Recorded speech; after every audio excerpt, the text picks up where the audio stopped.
What is up, everyone? Welcome to another edition of AoS Trash Pandas.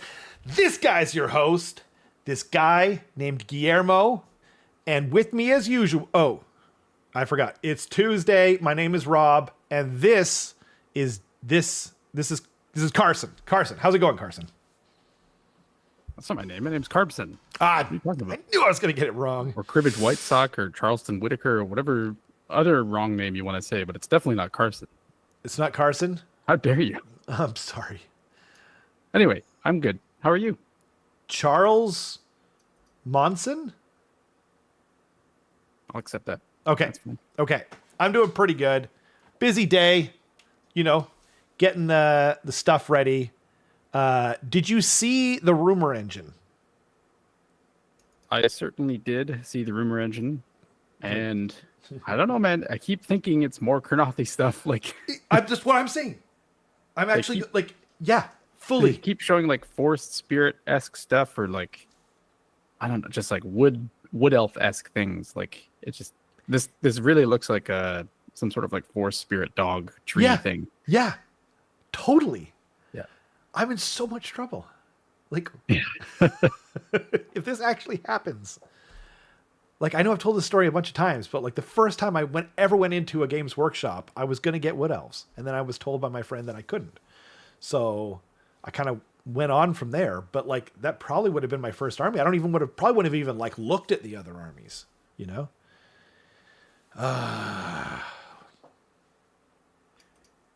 you are in danger, Rob. You are in danger indeed. It's not stranger danger. It's just like Wood Elf danger, which is a different kind of stranger danger, Yeah. Yep. It's They'll strange. get It's stranger that more people aren't into them, I think a lot of people are. I think That's true. They are. That itch is just not scratched in AoS right now. Yeah. Like you have, like Sylvaneth isn't really Wood Elves, right? No. It's just tree spirits. It's just tree spirits, and like that was like half of Wood Elves before, or probably even a little less than that. It was kind of like maybe a third of it or something, probably, because like dryads are from fantasy, tree men, and like tree lords or whatever, basically the same thing. And then like what else is like? Oh yeah, treekin. But like there's really not that many things, when I think about it. So yeah, man, that would be so cool. We've got high elves. We've had them for a while. I almost feel bad because like if I get the thing that I want, it feels like everyone, like we should have already had Umbraneth for a long time now. You know what I mean? To the point where it feels like I don't feel like we've earned this. So I don't know. But are Wood Elves more popular than Dark Elves? Like I can't imagine. I don't know. That's a good question. I know a lot of people that were into Wood Elves and had Wood Elves. Like, well, and like, is that part of just like being from BC? Like, how popular Sylvaneth are here? Like, yeah. Is that a thing? Like, where it's just like there's an insane amount of like Wood Elf enjoyers? I don't know. Yep, I could see it. And like, we haven't had a Sylvaneth book, right? So, what if Kurnothi are actually just an expansion? It's like Iron Jaws or Cruel Boys. So they'll be in one book, similar to the two factions I just mentioned. Could be. I don't know. Could be. But I'm excited for it. Hope everyone's doing well tonight. We've got a few things to talk about tonight. Did you want to start with the Flesh Eater Court, etc. rules, or do you want to start talking about Richmond Reroll, which Carson won, by the way, same, just like how you won the Tacoma Open, in the exact same fashion. That's exactly right. But if it was the exact same fashion, that I wouldn't have come first place at Richmond Reroll. Well, you would have, because you went 5-0, just like you did at Tacoma. So. Yes. But yeah, we can go over Richmond Reroll real quick. Yes, go on. Yeah, it was a fun event as always. Thank you, Arthur, for running Richmond Reroll. It's much appreciated. I got yet another gigantic crystalline trophy to beat someone to death with. That's so this awesome. thing is very heavy. And the crazy thing is they actually gave me 2 Wow. because I won both best painted and first place, which normally doesn't happen. Usually you have to choose one or the other, but I think Arthur should be renamed as John Hammond. John Hammond? Yeah. Why is that? John Hammond is the character, I believe. Isn't he the main character? Or not the main character. He's like the character from Jurassic Park that made the park. Oh, I think so. Yeah. Because he spared no expense. Yes. Yes. I get it now. I get it. Yes. Thank you. 100%. Excellent. Nailed it. I'm like, what the hell is Rob talking about? Swish. Great. Yeah, that's definitely a slam dunk right there. Didn't require any extra effort whatsoever. But like seriously though, those trophies are crazy for like that's not like, I mean, it's a good size event. Like he regularly gets like what Wet Coast used to get before, you know, like in the AoS like 1 and 2 days. He's getting like 30 people ish, you know, which is really good. Especially considering he's doing it quarterly, but like to have like that awesome of a trophy, it's actually really awesome. It's really impressive. So shout out to He Arthur. always has really fantastic trophies. I mean, there's something to be said too about trapping 30 nerds in your store for 2 entire days while you sell the product that they are exclusively interested in, essentially. Like, yeah. I'm sure there's like additional income that comes just outside of the ticket sales as well, right? For sure. That's true. Yeah, I mean, you make a good point, but like no one else is doing that. I know. I don't think, well, a lot of people don't have the space, but yeah, that's true. There's also a lot of people that just don't want to run the tournaments, right? Like I don't think there's any other store owners locally that are like specifically into AoS. So that's true, but I think he runs other games too. He does, yeah. Yeah. Or at least he brings other people to run other games. Like he'll host other games for sure. Oh, I see. So like he actually runs AoS. I see. And then the 40K ones are done by like more 40K Dan Miner or something like that. Yeah. Okay, cool. Oh, awesome. I actually didn't know that because I haven't really been into anything but AoS in the last, I don't know, since like 9th edition 40K. We're almost on the horizon now of 11th edition. So I played like 2 or 3 games of 10th edition, and you know, it's just, I don't know. I like AoS better, so I didn't even really occur to me. But that's really cool. What up, Ludivicus? Thanks for joining us. Hope you guys are doing well. So yeah, like anything to like report. I know the infamous Gore Chosen were there, and it's impossible, no matter what you do, to beat them. So yep, literally not possible. The only reason I actually beat it was because I cheated. I physically assaulted him and cheated. Okay. Took both. It took both. Damn. Yeah. That's a strong army. If it takes both. Really good. Yeah. Shoot. So like, if I just carry a little, what's his name? The new guy, the little Deathbringer. Deathbringer. If I just carry one of those in my pocket, is that like the equivalent of having like a handgun or something on me? Like, I can't pull be your robbed. shirt up when someone's like acting up a little bit. You're like, hey, Gore Chosen. What are you gonna do? Yeah.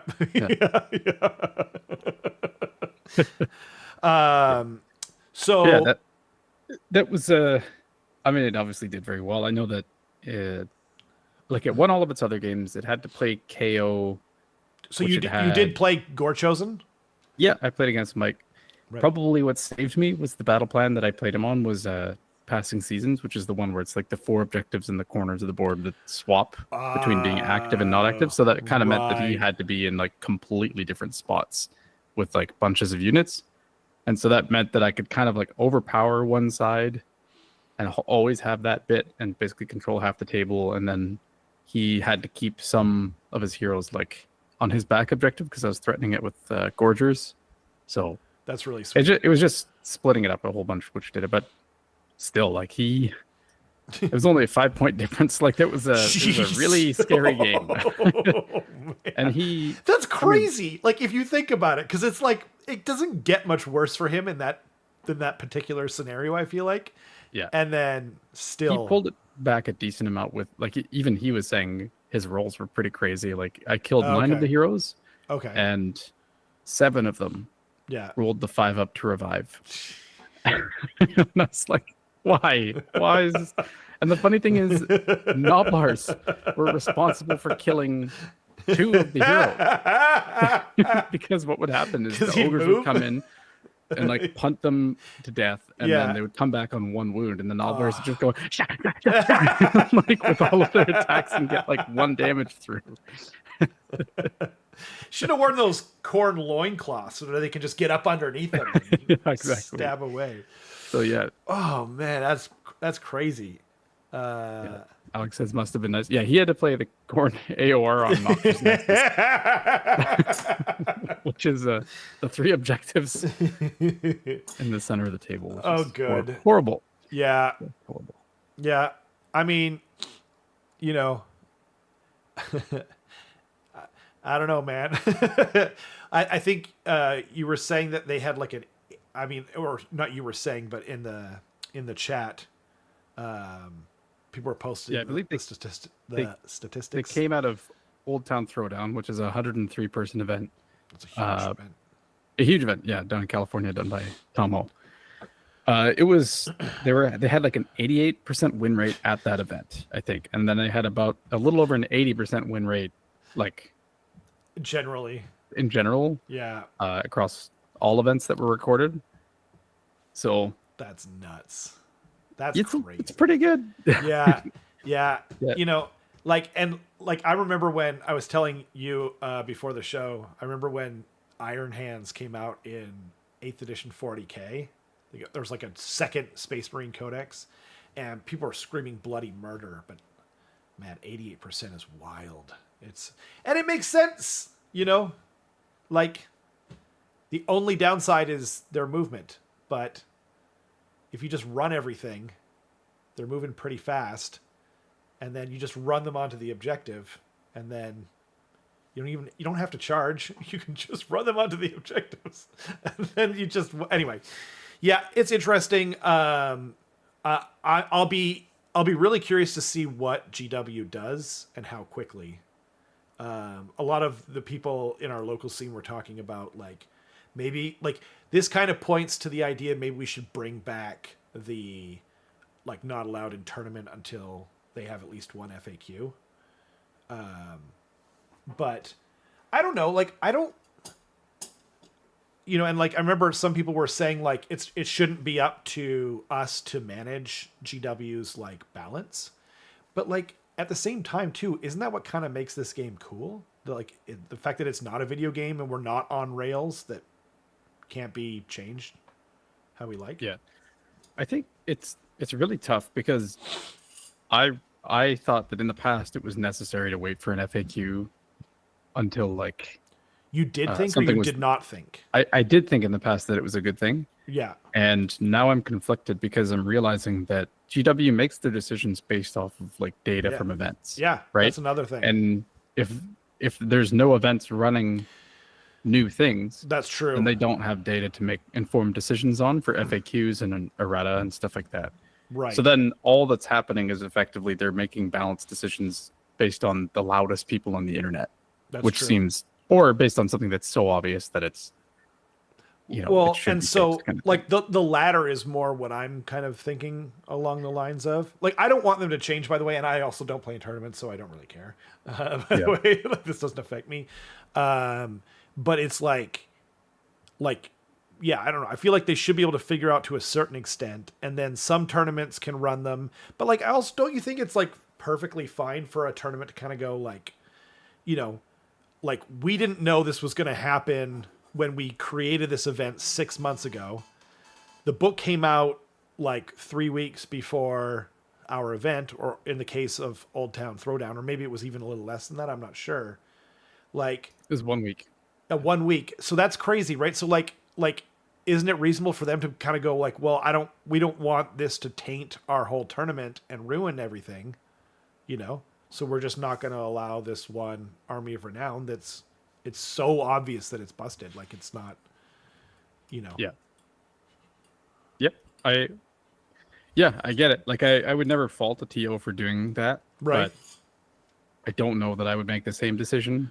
Yeah. I would probably do something like we were talking before the show, saying something like uh, no proxying like non-hero models for. And Right. actually, Mike Hammond, who I played against, like he Yeah. had a lot of Corn heroes. Like he's been collecting Corn heroes since like they pretty much came out, and he has like every limited edition hero. Like it's Wow. clear he really cared, right? And he had the Yep. Gore Chosen box set. Like he really, this was like his thing. He really Yep. liked it.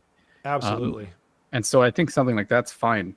But if you have people going around and saying like these 12 Skull Reapers are actually Deathbringers, and this thing is this thing, and you're just like, okay, come on, like you're clearly just You're doing just here for whatever's the most powerful. Yeah. Yeah, Yeah. you're not doing it because you liked playing this army for any reason. Like it's Right. yeah. So I think proxy rules is one way that you can kind of curb that behavior. Right. Um, but I mean, like different TOs are going to have different interpretations of things, and you could have someone that's just like Iron Jaws is the most powerful thing I've ever played against because they play against a particularly good local Good Iron Jaws player. Yeah. Yeah. I'm going to ban it, like, Right. and then it just becomes like this weird thing where it's like the That's TO true. has bias, right? That's true. I mean, everyone does. Like GW does. Like they don't admit it, but they, you know what I mean? Like if you look at the pattern of like Eldar and like High Elves and stuff like that over the years, you can kind of see like a very clear sort of picture that forms out of that. But like I'm not talking about, just to be clear, like I do think that like any tournament organizer should run it any way that they see fit, and then people vote with their dollar like they should, and then you know what I mean? And then like if everyone loves that, like if everyone's just like in that area, it's just like screw Iron Jaws, they're way too powerful because they're all dealing with that one guy. You know what I mean? Then they might all be happy with that. But like what I was actually talking about though is more just like when something new comes out and GW hasn't had a chance to kind of, you know, think about what they've done. You know, it's just, and I'm, by the way, I'm not saying like often I'm throwing out ideas like to hear your opinion or to get the opinion of the people in the chat, which I am interested in, or in the comments below. But like, you know, it's not necessarily something I think about. You know, again, it doesn't affect me. I don't play in tournaments for this kind of thing. So, but yeah.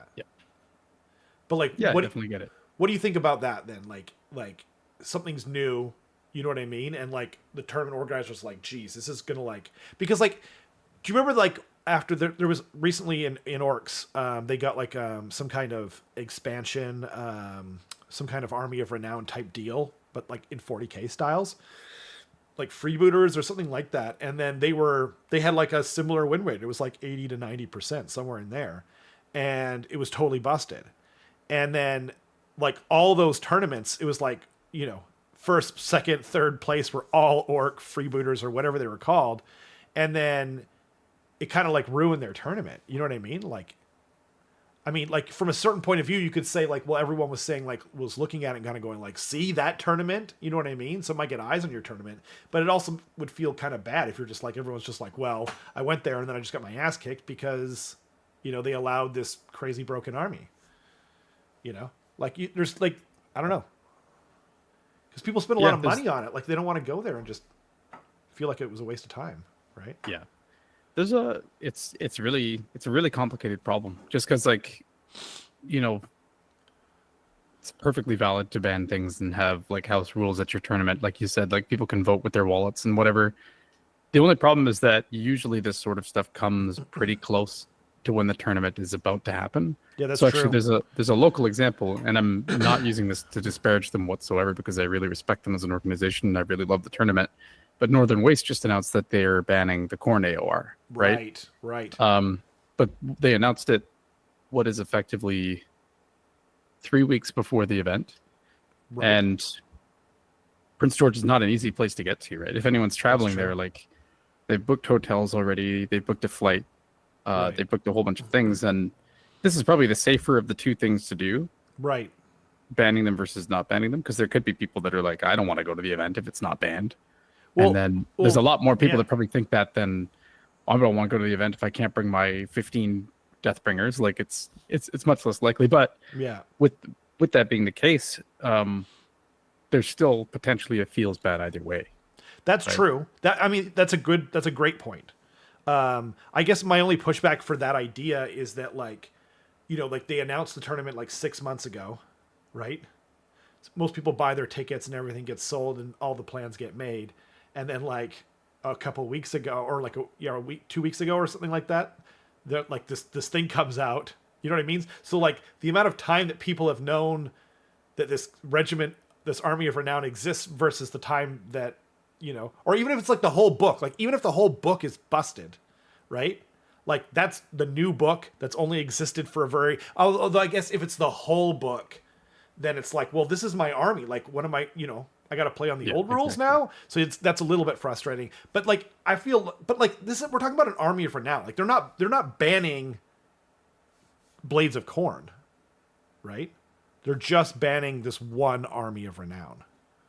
Yep. Which never existed until like 2 weeks ago. Right? Yeah. Yeah, so this is a special case where it's like, sure. Like, yeah. It's probably not going to really piss anyone off, and it's probably going to make a lot of people happy. But like, there's, for the argument of there being like a whole book potentially banned until there's an FAQ, then I think it's exactly the situation you said, where it's if someone's like, this is my army, now I'm caught in this weird middle ground of like, I got to play my old rules. Like, that feels bad. Yeah. My app is probably already updated, so I can't even check it. That too. Like, it's just a lot of like, it's just really crappy for that person. I agree. If they don't have another option for an army to play. Yeah. And we ran into that constantly. Like at last edition, when that was the norm, right, is there would be this weird time where like the army box is out, but it's not actually released. And then when it was released, there wasn't an FAQ. So you'd have people that's like, I have the models, I have the book, but I can't play this army despite. So it's just like, and they don't want to play the old version of the army. So that army just dies for like 3 months. Right. Yeah, that's a really good point. Yeah, like I think that if it's the army, then I think banning it is probably too much. Again, this is all like, it all depends on the person, and like what people want their local TOs to do is just going to be, a matter of opinion and blah blah blah. We already covered that, but like ultimately, yeah, I do think that if it's like an army is busted, but like when has a whole army book been totally busted? Like wasn't the last time like in 3rd edition probably? Oh, Nighthaunt at the very start. Yeah, Index Nighthaunt was really good, but it was really good, but it didn't feel like to me honestly, it didn't feel totally effed.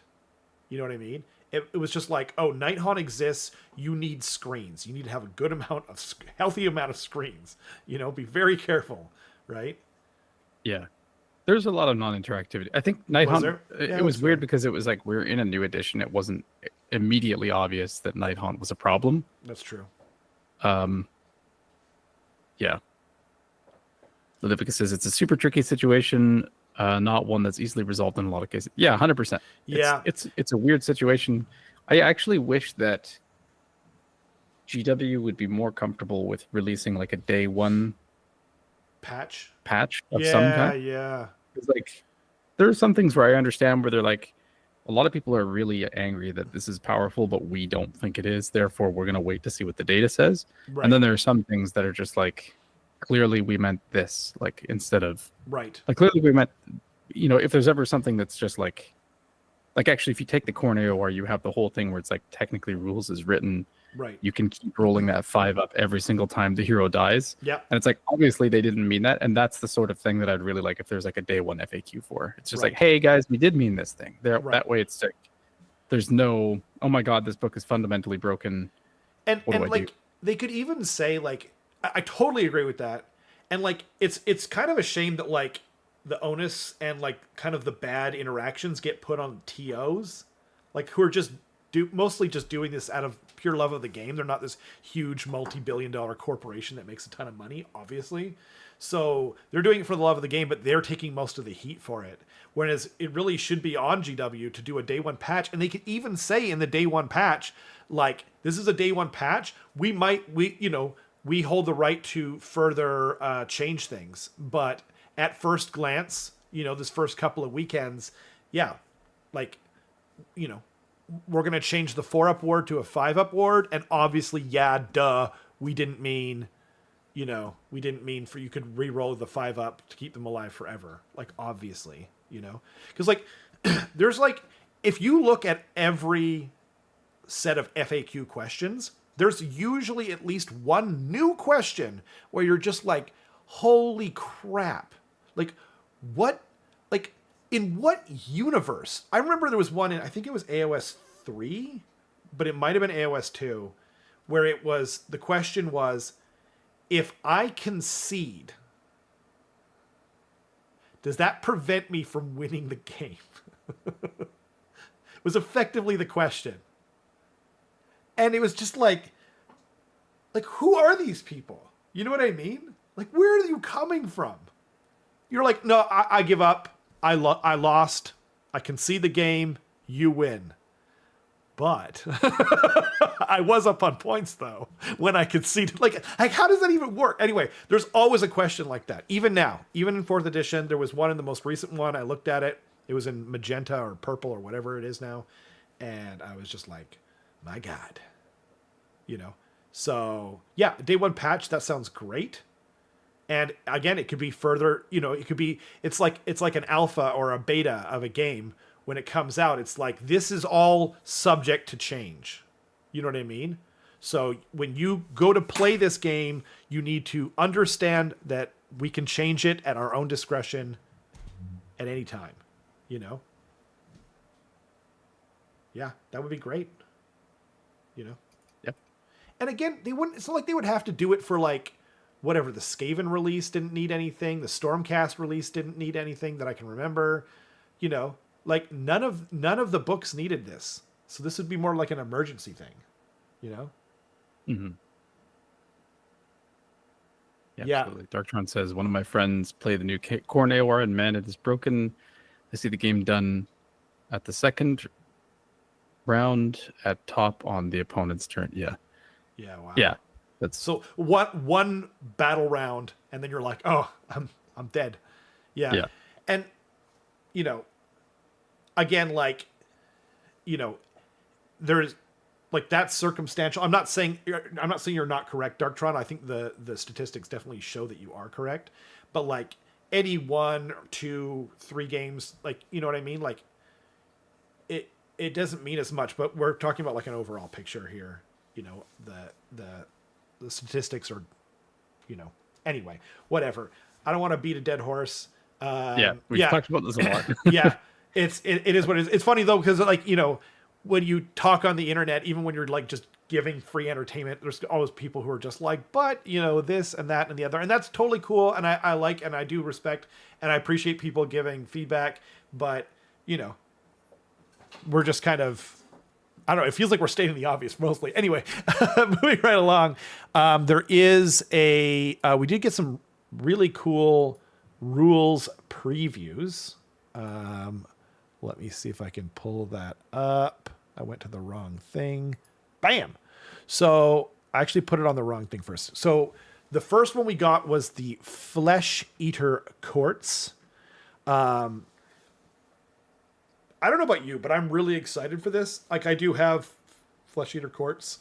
And, you know, the main Khorne book was like, man, like, if I liked Khorne, if I was into Khorne, it would be the book for me. Because it's so evocative and full of flavor. So I'm really hoping that that's what we get in Flesh Eater Courts.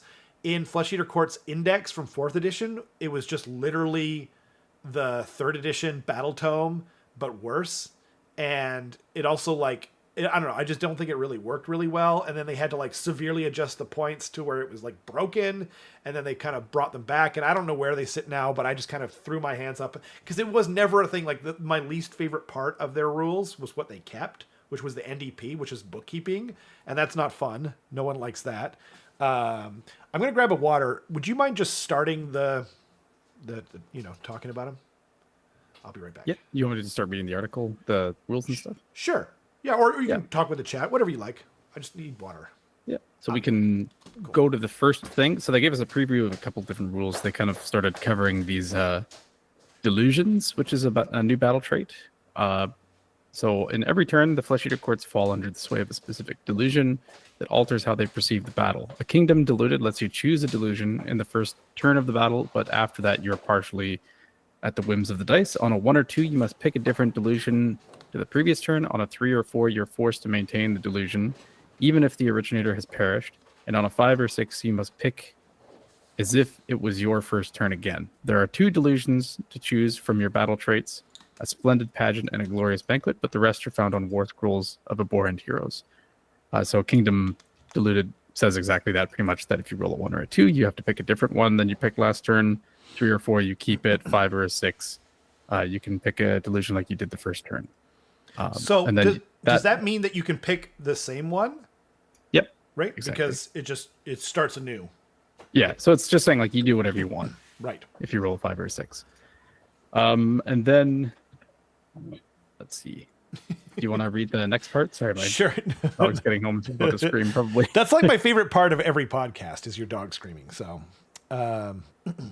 maybe is your dog like a little like Flesh Eater Court school dog? Like under some kind of delusion? No, she knows what she is. She's very aware. Fair enough. Oh, that's awesome. Okay. Oh, darn it. That did not work out how I planned. So are we at the Kingdom Diluted? We just read through that. Actually, I Oh. can read the next part. So most delusions take root quickly and spread to all the nobles in your army. A new normal overtaking their servants rapidly. In one moment, the masses believe that they are performing a splendid pageant, setting run rolls to a minimum of 4, etc., etc., etc. So basically, it's just talking about these 2 Right. like battle trait delusions that you get. The first one is a Glorious Banquet, which is while you believe this delusion, add 1 to hit rolls for combat attacks made by friendly Flesh Eater Courts units that charged in the same turn while they are wholly within 12 inches of a friendly Flesh Eater Courts hero. So that basically means if you charge and you're near a hero, you have +1 to hit. Right. Then the second one is the One True King. While you believe this delusion, add 1 to run rolls and charge rolls for friendly Flesh Eater Courts units. Subtract 1 from run rolls and charge rolls for enemy units, which is kind of crazy. That's board wide. Yeah. And then the melee weapons used by friendly serfs units have anti-charge +1 rend while they're wholly within friendly territory and did not charge in the same turn. So that's pretty good. Some maps that'll be more useful than others, but I think it's really the subtracting 1 from run rolls and charge rolls, which is really nice as well. Yeah.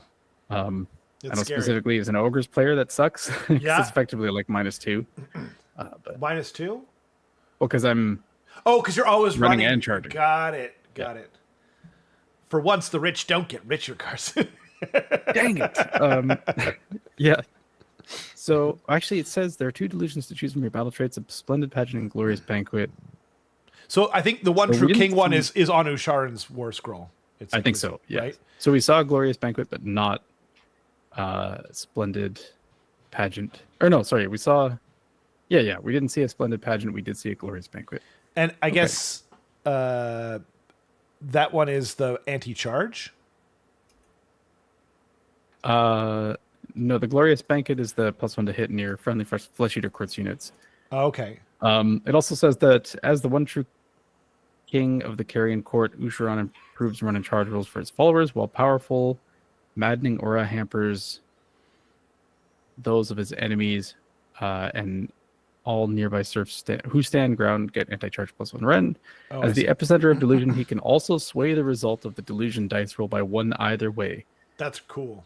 giving you some control over the ever-shifting mania. So that basically means like if you roll a 3 or a 4, you can change it to either the 1 or 2 or 5 or 6, which is pretty cool. Yeah. Like you can always have a different result than a 3 or a 4, which is kind of neat. And then 5 you can change previous. 6 is you're kind of locked in, unfortunately. Right. A 1 you're locked in. So like a 1 and 6 you're locked in. A 5 or 6 you're doing whatever you want anyway. Yeah, exactly. So it's basically like on a 1, right, you have to pick a different delusion. Right. Which is interesting. And is it from the previous turn or is it I gotta find that again. Yeah. A 1 or 2 is different from the previous last turn. turn. I think so. You could pick something on 1, and then like you could come back to it again if you want, even without the 4. I think effectively it means if you don't roll a 1, you can do whatever you want. Right. right? Right. Because if you roll a 1, you can Yeah. only change it to a 2. You have to change it. Right. If you roll a 2, you can either pick a different delusion or keep the same one you have. Yeah. If you roll a 3, same thing. If you roll a 4, you can either pick a different delusion, or sorry, keep the same one or do whatever you want. And then 5 and 6, you just do whatever you want. Right.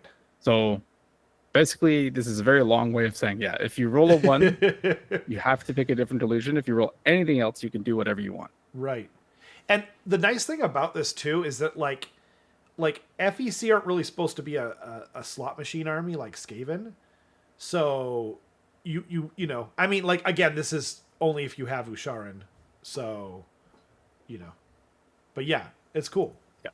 And like, I really like how different this is. Like, this is nothing like the old rules.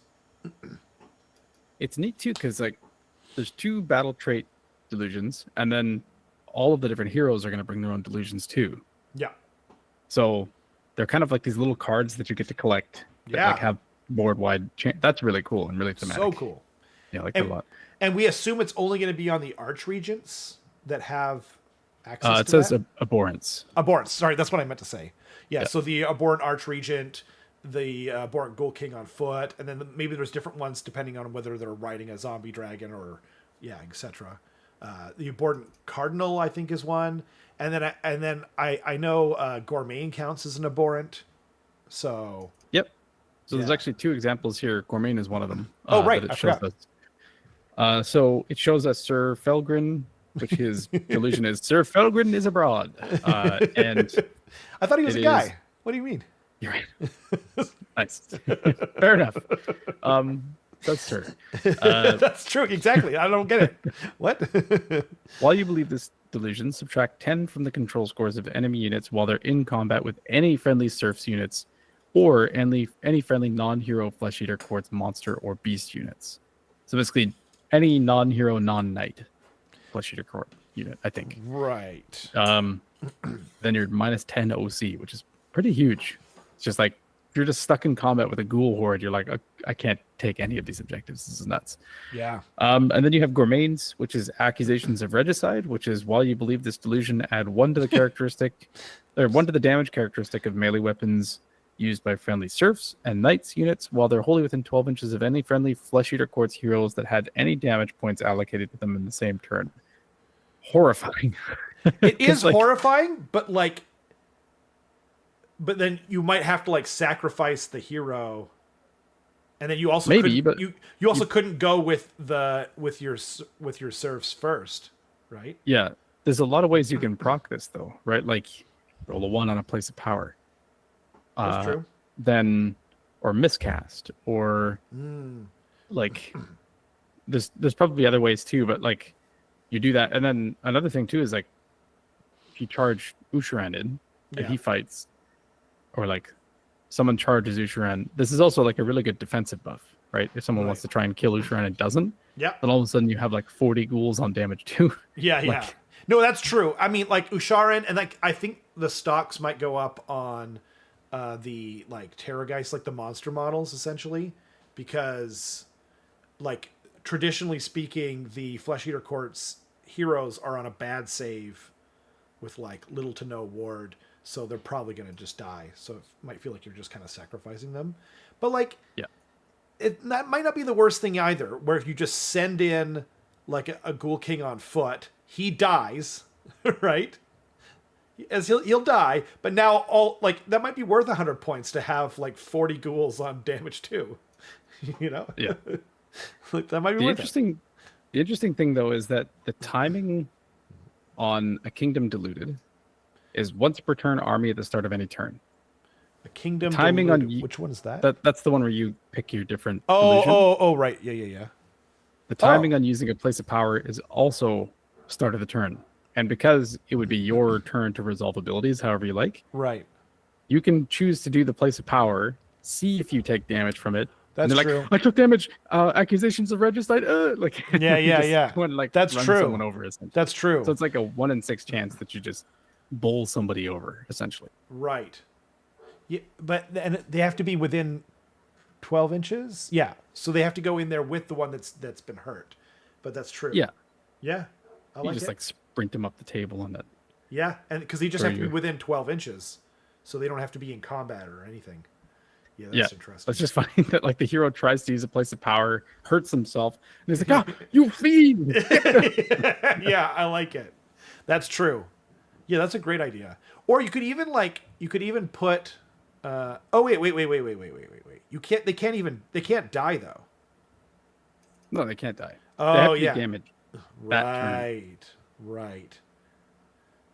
So, but then like, it is harder to do that then. It is. I'm not saying this is an like overpowered ability. I'm just No. saying it's like, I'm just trying to think of the ways that you could proc it, Yeah, right? yeah. That's true. Because Spell. in my mind I'm just thinking like, yeah, 40 ghouls with damage 2 is good lord. Like, Yeah. or like, That's or crazy. Morbeg Knights with +1 damage 2 would be really good. Like there's a lot of different +1 damage is an incredible buff. Like it's really, really good. Right. Yeah, I was thinking it was for the battle round too, but I didn't realize that it's each turn. So I'm doing this in your hero phase, right?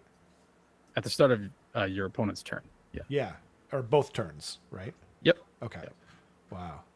Interesting. Yeah.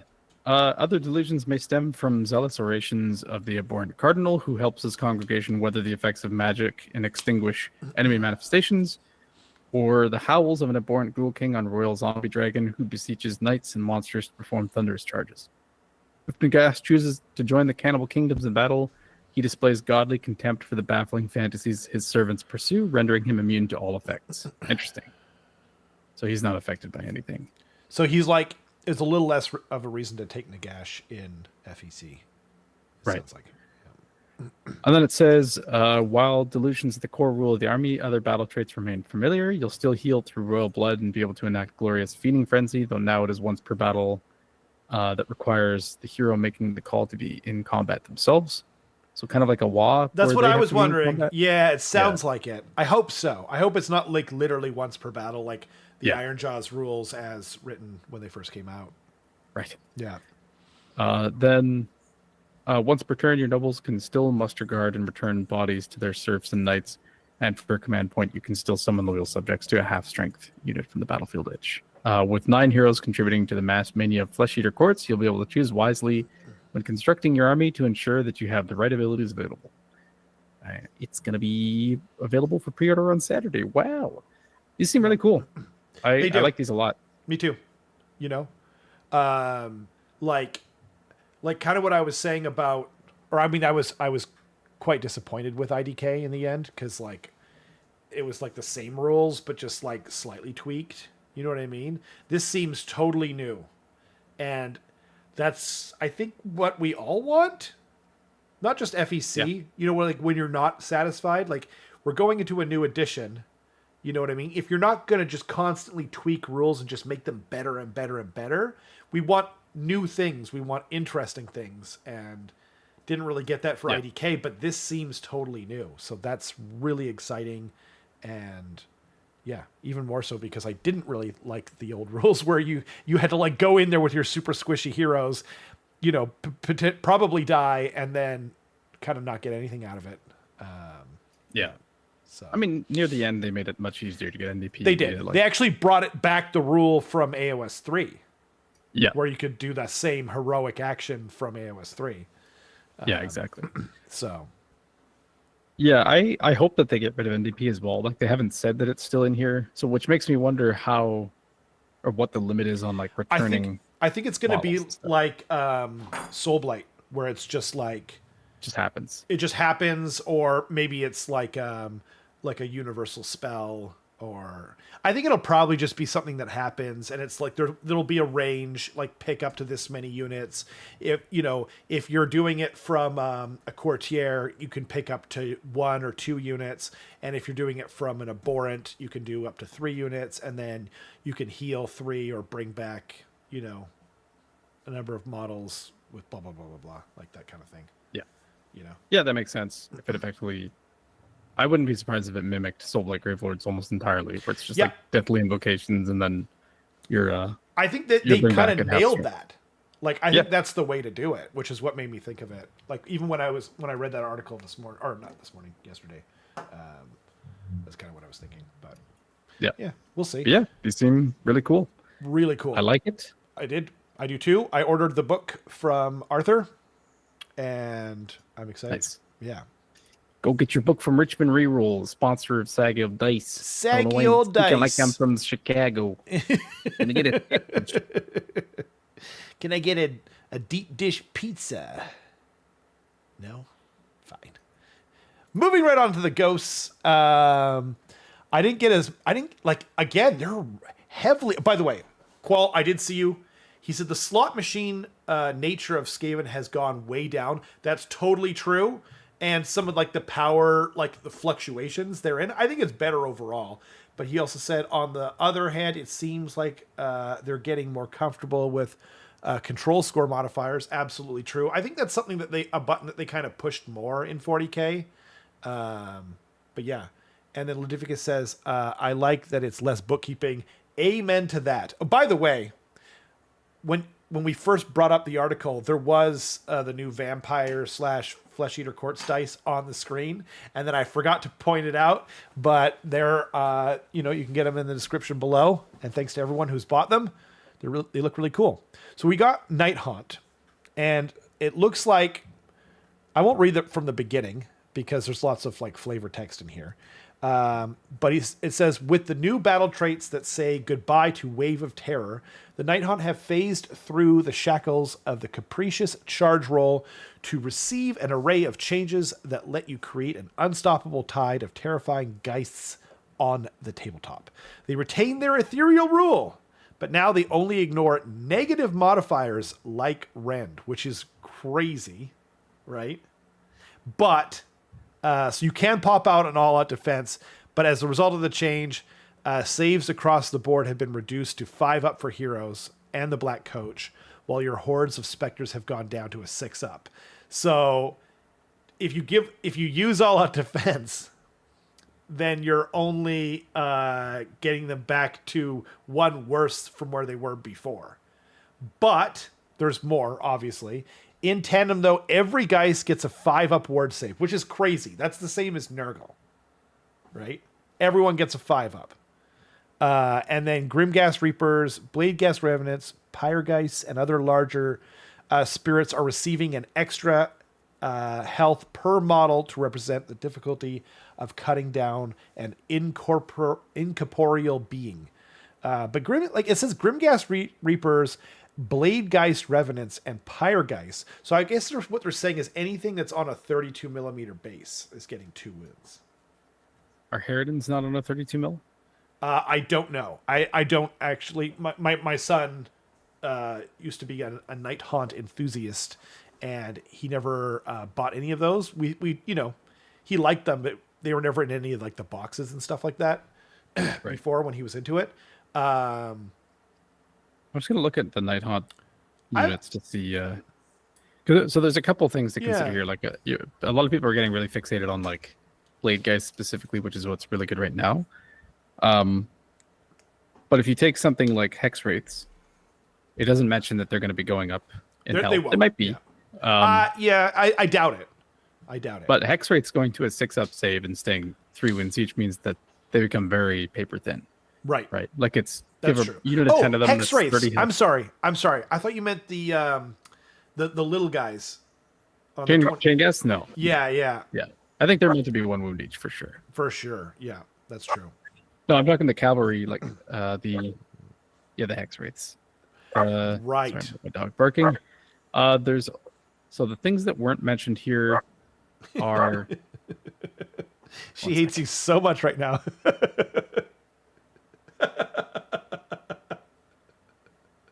That was great. Okay, so Blade Geists were changed. Chain Ghasts will be not changed because they're already 2 wins each. Oh, no, Okay. they're 3 wins each. My bad. Right. Craven Throne Guard, I guess, will stay 1 wound. Dreadscythe Harridans will stay 1 wound. Glaive Wraith Stalkers will stay 1 wound. Those are on a 32 mil, definitely. Okay. Glaive But Wraiths? wait, one second. It says in tandem though, every unit gets a 5 up ward, and Grimghast, and other larger spirits. So it doesn't Oh, say my that bad. these are the only Okay. ones. Yeah. Okay, that's my bad. I misread. So hopefully they've got a 5-up, because that seems...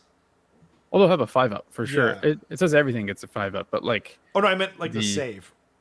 Oh, but yeah, you're right. Oh, it doesn't say anything about that. no, everything gets a 5-up ward save, and then it's just saying that like a whole bunch of the other stuff is going to be getting 1 extra health.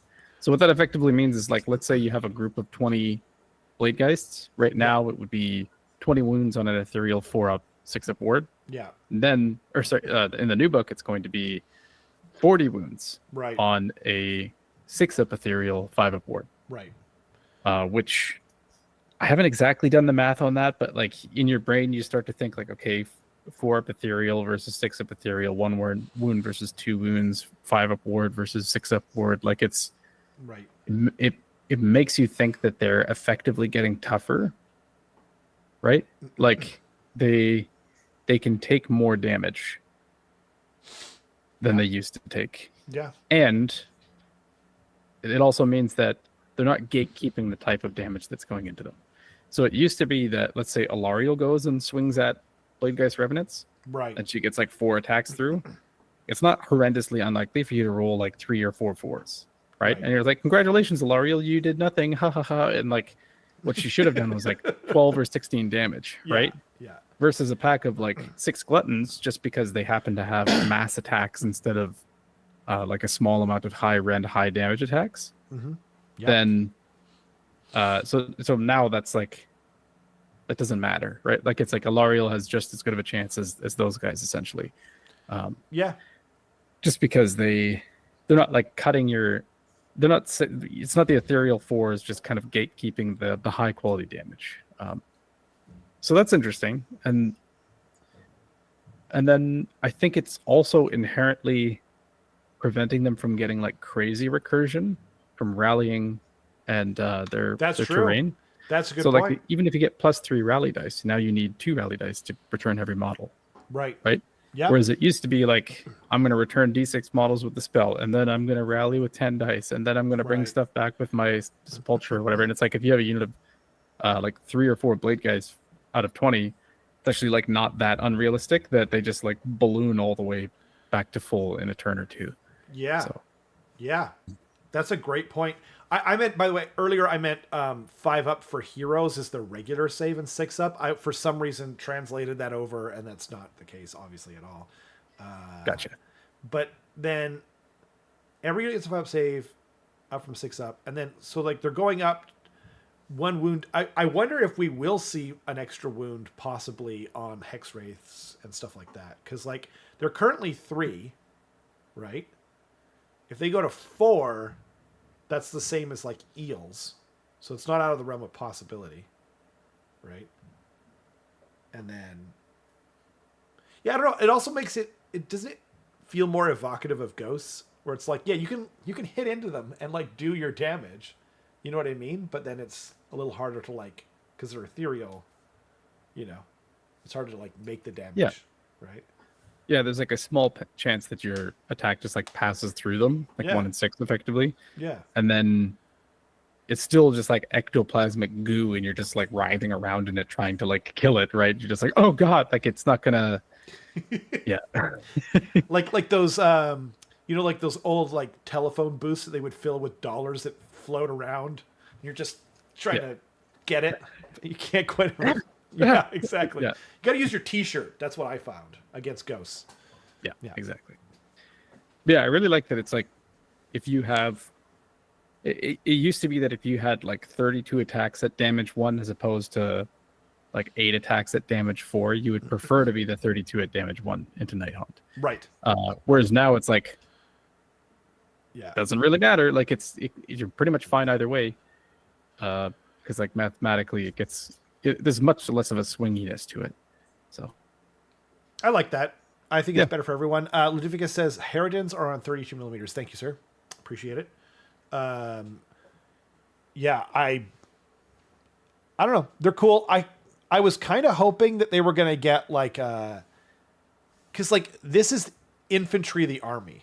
There's like a couple of, like there's like 1 or 2 sort of cavalry-esque things, and then you got the black coach. but there's no monsters. There's nothing big. You know what I mean? I was hoping like they were going to bring back the Morngul or do something new, you know? So I'm a little disappointed. I feel like we could have gotten some new models, but what are you going to do?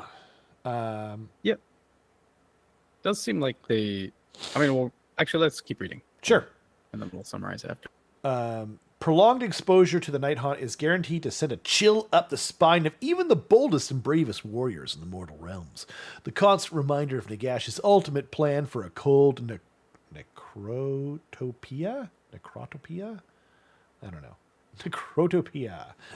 Necrotopia? Yeah. Necrotopia. There you go. That's it. I think you got it. Thank you, sir. Causing mounting dread in their opponents. As the battle progresses, armies find their grip on sanity slipping and their control score eroding over time. For a command point, Ethereal Translocation lets you scoop a unit off the table and set them up elsewhere. An ability previously locked to a battle formation, now made universal, much to the pleasure of scythe-wielding spirits around the realms. Rounding up the tableau is the Nexus of Grief, sepulchral apparitions that manifest on the battlefield, preventing nearby enemies from using commands and refashioning spirits into reinforcements for the Nighthaunt. So mounting dread, subtract the current battle round number from the control score of enemy units while they are in combat with any friendly Nighthaunt units. It's actually kind of wild. Like, and it doesn't say to a minimum of 1, does it? I don't think that it says that. It always is. Is it? Rules. Oh, yeah. Perfect. Thank you. Yeah. Because I was going to say, like, just monsters, just like in Battle Round 5, they count for nothing, apparently. Yeah. Yeah. That's wild. So, like, but it's from units, right? So, like, if you have a unit of, like, just 6 clan rats, they would have counted as 6, and then on Battle Round 5, they count as 1. So that's kind of, that's wild. They effectively become beasts. And then Ethereal Translocation, 1 command point, pick a friendly Nighthaunt unit that is not in combat. Remove it from the battlefield, set it up again. So just teleport outside of 9, as long as they're not in combat. That's kind of cool, Yeah, gives them some mobility. And how? Mounting dread is pretty interesting. Like, it's... We'll see. Like, traditionally, control score debuffs have not been, like, that big of a deal, but... Right. With what it seems like they're doing with Nighthaunt now is they're kind of just saying, like, here's just like a blob of ghosts and you're just slowly like getting ground down, and then like more and more as the game goes on, it's going to be harder and harder to take objectives off of them unless you just wipe them. So well, and like neat. FEC are kind of battling for that control score thing. You're like, I'm -5, well now you're -10, bro. You know what I mean? Like, yeah. I don't know. It's interesting that they're playing with it. I'm not sure that it's like something... I think it's like something they feel like they need to play with. You know what I mean? Because like they made this whole OC thing, and they're not getting their money's worth out of it. I'm not sure it's like a button that we necessarily care about. Like, I don't think most people, when they open up their battle tome, they're like, oh, I get to mess with their OC score? Yes! Sick. Can't wait, Normally it's not something that makes people excited for sure. I think it has to be interesting in tandem with something else. Yep. Like with when I was playing my 36 Glutton Worlds list, like one of the interesting things was that, like, I have 6 billion OC essentially, so it's going to be ridiculously hard to take an objective off of me after I feast on flesh. Right. That starts to become interesting when you're like mixing it with, I have a lot of wounds and I deal a lot of damage and I have a lot of OC. And then this, it could just be like, I have a lot of wounds and I'm hard to kill and your OC is bad, therefore have fun taking objectives off of me. Right? Yeah, it almost seems like a Nurgly kind of army now, like a slow grind, scoring points kind of thing. Yeah. Yeah, definitely. Battle formations have also been updated with Quicksilver Geists now able to vanish and reappear, usually with their spectral blades aimed squarely at the backs of their foes. Anyway, blah, blah, blah, blah, blah. Deathstalkers retain their ability to flit out of combat before charging back or shooting their flummoxed assailants, and the lethal rancor of the Royal Procession gives 2 Nighthaunt units anti-charge +1 rend should their foes be able to close the distance on these baleful specters. Quicksilver Geist, pick a friendly Nighthaunt unit that is not in combat. Oops, sorry, I didn't scroll down. Roll a dice. That unit can, the unit using this ability can move. Sorry, did I misread it? It is in combat, not. Oh, I'm sorry. That is in combat. It's so small. It's like way bigger over here. Actually, no, it's fine. Roll a dice. The unit using this ability can move a distance up to its move characteristic added to the roll. It can pass through other models and the combat ranges of enemy units, and it can end that move in combat. That was a lot of text. So basically, it just means if you have a Nighthaunt unit in combat, roll a d6, move that many inches. Right. Oh, no, wait. It can move a distance up to its move characteristic added to the roll. Interesting. Whoa. So if you're movement 8, which is what they currently are, Yeah. you can move 8 plus d6.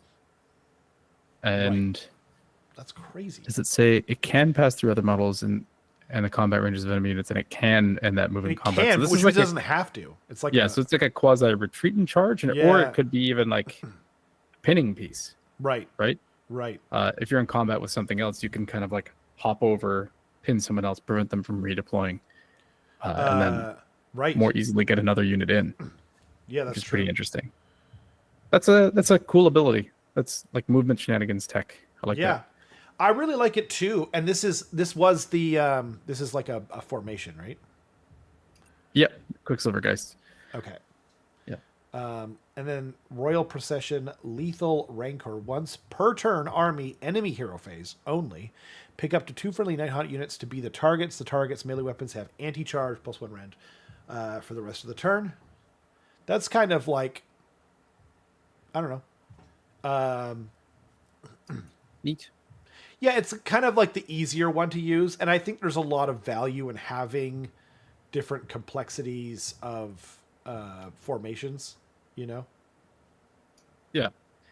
Yeah, I could definitely see like if we are assuming that this is correct and that this is going to be like a more nurgly, I'm standing on points and you have to do something about me type of army, just having army-wide access to anti-charge plus 1 rend is really good. Right. Just saying like, I'm holding this objective. This is what I know that you want to have to take. And then just being more lethal into whatever charges at you. It's pretty neat. Yeah, exactly. I like it a lot. The Nighthaunt can look forward to a revamped collection of heroic traits and artifacts, which is nice because like a lot of them lately have been so lame, where it's like either they're the same or they're the same but slightly worse or just slightly changed. So it really is like it just hammers home that you don't want to be an early book in an edition. Like it's getting more true somehow, and I didn't think that was possible, but shoot. Whoa, Halo. Their Under Wizards can wrench souls with a gesture, letting a unit make a move or retreat as if it were the movement phase. They can also shackle an enemy hero within 18 inches with the chains of death, burdening them with strike last for the rest of the turn. I'm assuming that's going to be like a once per game thing if it's just like a point and click. Or maybe I guess you have to roll. This might be a spell. 18 inches is crazy. But it says, because I think this refers to the revamped heroic traits and artifacts. It says, as well as a ghoulish new lore. Of the Oh, that's Underworld. true. That's true. Yeah. Actually, yeah, that's a good point. Yeah, 18 inches is like pretty standard for a debuffing range. Yeah. And strike last for the turn is pretty common too. Strike. Yeah, that's true. Yep. And some of them are like, some of them are based on the turn. Some of them are based on like till the next hero phase. Fellblades is the Lord's unlimited spell, empowering Nighthaunt weapons with macabre energies that subtract 1 from save rolls against subsequent attacks that target the unit the ensorcelled weapons have swung at, pairing perfectly with both the on foot, or is it that floating and mounted Knight of Shrouds, who invite their followers to fight immediately after them. So pick a friendly Nighthaunt wizard. So it goes off on a 6. The target immediately can immediately use the normal move or retreat ability as if it were your movement phase. which would effectively give you another retreat and charge, right? Because it's not happening in the movement phase. Yep. And then Lord of the Underworlds goes off on a 6. Pick a visible friendly Nighthaunt unit within 12, wholly within 12. Until the start of your next turn, each time the enemy uses a fight enemy. Until the start of your next turn, each time the target uses a fight ability, if all of its attacks target the same enemy unit after that ability has been resolved, subtract 1 from the save rolls for that enemy unit for the rest of the turn. So, yeah. Do you know what I think we're going to see What's based that? on Red Souls? I think that, so it says the target can immediately use... Just kidding. I completely misread that already. It said visible non-friendly or non-hero Nighthaunt infantry unit. I was like, you just use this on Nagash, and then he would like walk up and just go wub wub wub wub with like his big Right. D3 mortal spell. Wow. Yeah, that's true. Yeah. But no, you can't do that. Just kidding. I lied. Still really good. Yeah. You know, the new Crethusa allows you to do, or no, the new Daughters of Cain prayer allows you to do that as well. Right. Shadow Walk or Shadow Step or whatever it's called. Hugely useful, and having multiple sources of retreat and charge, or even just like getting extra movement is really good. And then Fell Blades. I'm not sure if I understood it the first time you read it. So like basically you put it on a unit, right? Yep. And then they attack into, like, let's say they attack a unit of ogres, right? After that, basically you subtract 1 from their save for anything else that attacks them. I see. Yeah. Okay. Is how I'm reading it. Correct me if I'm wrong. Until the start of your next turn, each time the target uses a fight ability, if all its attacks targeted the same enemy unit after that ability has been resolved, subtract 1 from the save rolls for that enemy unit for the rest. Okay. Neat. Yeah, so it just like wants you to dogpile Yeah. onto one thing. And it's an unlimited spell. So Yep. you know, but like, could you use it, like, could you use this on 2 units and then the third unit is -2? No, because you can only be affected by the same passive once. Okay, good. Yeah. That's what I wanted you to say, but I wanted to make sure.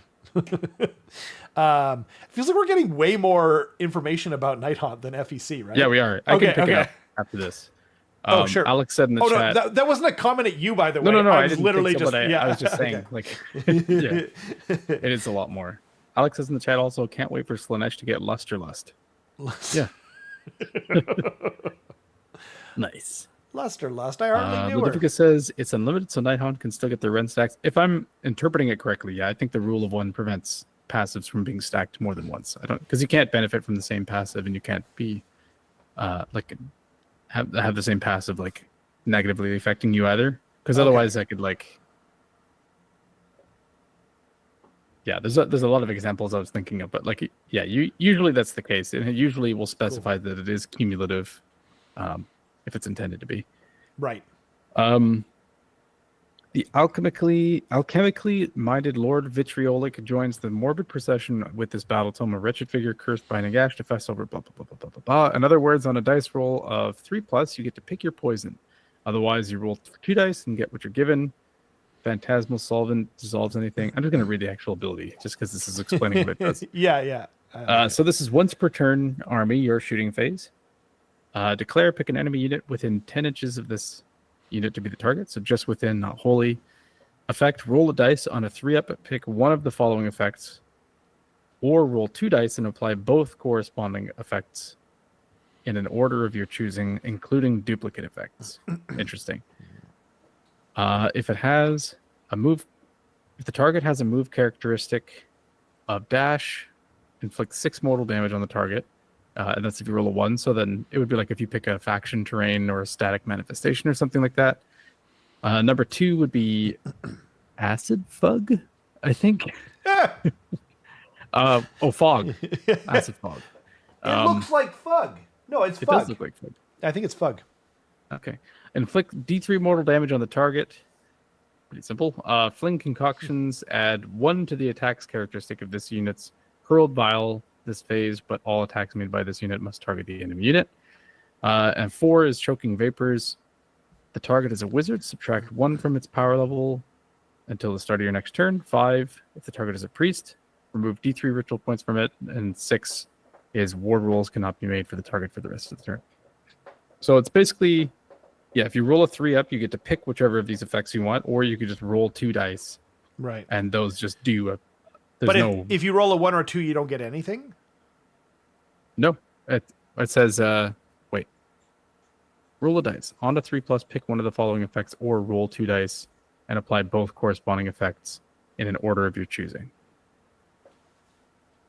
So I'm pretty sure it's you can roll a dice, you can roll 1 dice, and on a 3 up you get to choose what you want to do. Or you can roll 2 dice, and those 2 things just happen, and you just get to choose the order. And I guess the problem is like sometimes you need a specific thing.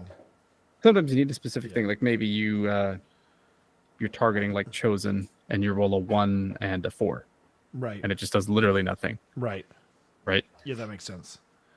So or maybe you're targeting you know, like Nurgle, and you're like, I really want to shut off his ward roll, so I'm going to try and do the 3 up and just turn off his ward. Well, and like, what if you get choking vapors, right, on a wizard, right? And then what happens if this guy dies? Because it's to the start of your next turn. I'm pretty sure it would still be applied. Right? Because it's like he put the effect down and that happened, right?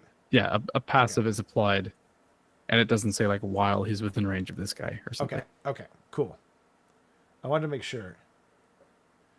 On a 3 up, either pick 1 effect or get 2 randomly. Oh. Maybe that's because like the I think as written it is actually that. Roll a dice on a 3 up, pick 1 or roll 2 dice. So I think that's. Oh yeah, you're right. So you always have to roll the 3 up. Yeah. This doesn't seem very good. Yeah. yeah, exactly. And it's really complicated. I mean, that's you can pretty much remove like 1 to 5, and I think that's what most people will fixate on. Right. Is ward removal. Right. Like. Yeah. -1 power level is neat, I guess. Yeah. I mean, or like. Or if are largely inconsequential though. Like that's true. Or if you were like wanted to specifically do D3 mortal wounds, you might be like, I need to do 4 mortal wounds and have it die in this particular situation. So I'm just going to hope to get 2 2s. And then, oops, I didn't get it because it's not a 1 in 36 roll. Yeah. Yeah. Yeah. I don't know. I mean, there's a few times where sure, maybe you'd roll the 2 dice, but most of the time you're probably just picking 1. It feels like with Nighthaunt, they always try to come up with these weird. It's not exclusive to Nighthaunt, but like it happens a lot with Nighthaunt where there's like a new hero and they're like, we're gonna try and make this really weird rule up. I like that they're trying, but you remember the Scriptor Mortis or whatever, where it's like you like try to roll under the battle round or something like that, and then if you roll under the battle round, you could do 2d6 mortal wounds, but anyway, I don't know. Yeah. Cool looking model. Yeah. Yeah, it looks really cool, for sure. And then it says you'll be able to check out all the changes to your rules in Battletome Nighthaunt, which is available for pre-order Saturday alongside the Phantasmal Potion Master and a brand new Spearhead. Nice. And then it just specifies that with a 3-up save, Nagash would be ridiculously overpowered if he had an ethereal save that only... Or sorry, not ethereal. If he had a save that couldn't be subtracted from. Yeah. Yeah, that's crazy. Yeah. So this is neat. I think it kind of ended on a bit of a low note with that weird hero ability, but everything else was really cool. That's true. They're front-loading the rules. Yeah, I really like the change to ethereal. I really like the change of like wounds and their ward and stuff like that. Yeah. Mounting Dread's kind of neat. Ethereal Translocation's kind of neat. The 2 battle formations that they showed us were pretty cool. I really like Vanish and Reappear, the one where you can like move in combat and do that thing. Like that's a really cool piece of tech. Yeah. Yeah, and then so it seems like what they're trying to build is like you are slippery, but also a tar pit. So like you choose when you get to be slippery, but your opponent will be bogged down by you, essentially. Right. Yeah. Which is really cool. That seems very ghosty to me. So absolutely, I like it a lot. Yeah, I've got no notes. I think I like what Ludivicus said though. They definitely got too cute with that how they wrote that rule. Absolutely. Yeah, I think if it was just like on a 3-up, pick one of the like if they just stuck to one of the two or something like that, I'd be like, fine. But For to have sure. like a paragraph to explain and then like 6 separate effects that you could choose from, you're just like, ugh, like, God. Yeah. Yeah. Yeah. No, I agree. I mean, and like, I don't disagree with what Qual's saying. I'd rather have weird, fun new rules than generic auto take must buys. I'm not in favor of that at all. It's just with Nighthaunt specifically, they seem to get a little too cute, as Lativicus said, where it's like, like you want to have a reason to take them, you know. So, and like, I don't know. Yeah, I am more for flavor than anyone that I know in real life, but you want them to be usable on the tabletop and not just like take something for how the model looks. I think I'm getting more like I think I care more about the rules now than I used to. You know, Care more about like like the competitiveness of the rules, no, or not the like competitiveness, like that they play the way I like play a certain way and that kind of thing. yeah, Like I used to just be all about flavor, you know what I mean? And I yeah, would take stuff like like it's kind of hard to explain, but like I would take like a lot of clan rats because I want to run like this verminous army, and then my back hurt, you know what I mean? Or sometimes I was just like, oh, I want lots of shooting, and I want like different kinds of shooting, you know what I mean? And then, but now I'm just kind of like, but like ultimately it came down more to like the models and like the lore and stuff like that. But now I'm kind of like ugh, you know what I mean? Like if the rules give me a headache, I'm just like ugh, oh man, no, yeah, I'm just gonna put that army away for a little bit. That's fine. That's yep, totally cool. Yeah, yeah. That makes total sense. I think like as you get more accustomed to the game itself, and you have tons of armies, right? Like I you do. have a whole bunch of armies, so you can kind of be a little bit more choosy about what you want to be playing at that specific time. I think it's perfectly valid to be, preferring one thing or the over the other, or even having it change over time. Like Well, I that's remember it. Matthias told me before an event, like that it was like a conclude or not a conclusion, but like it was kind of a revelation that he had. It's like it's perfectly valid for me to want to win this event, and that's the case for.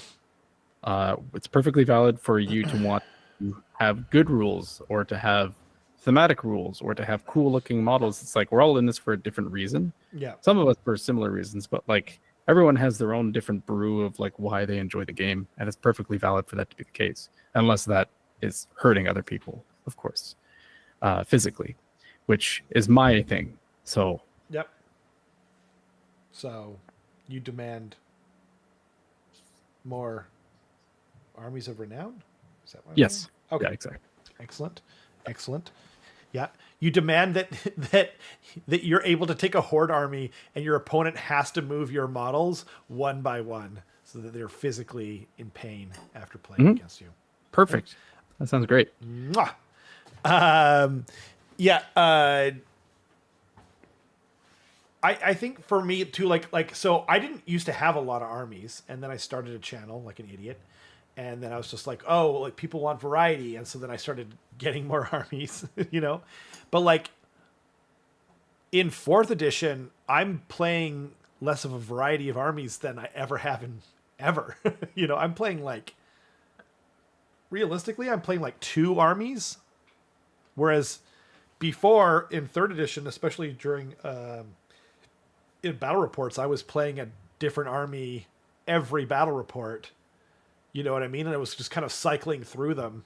So, yeah, now I'm just able to kind of just play what I feel like playing, you know, when they have kind of fun and interesting rules or simple stuff, you know. I really like just simple armies now.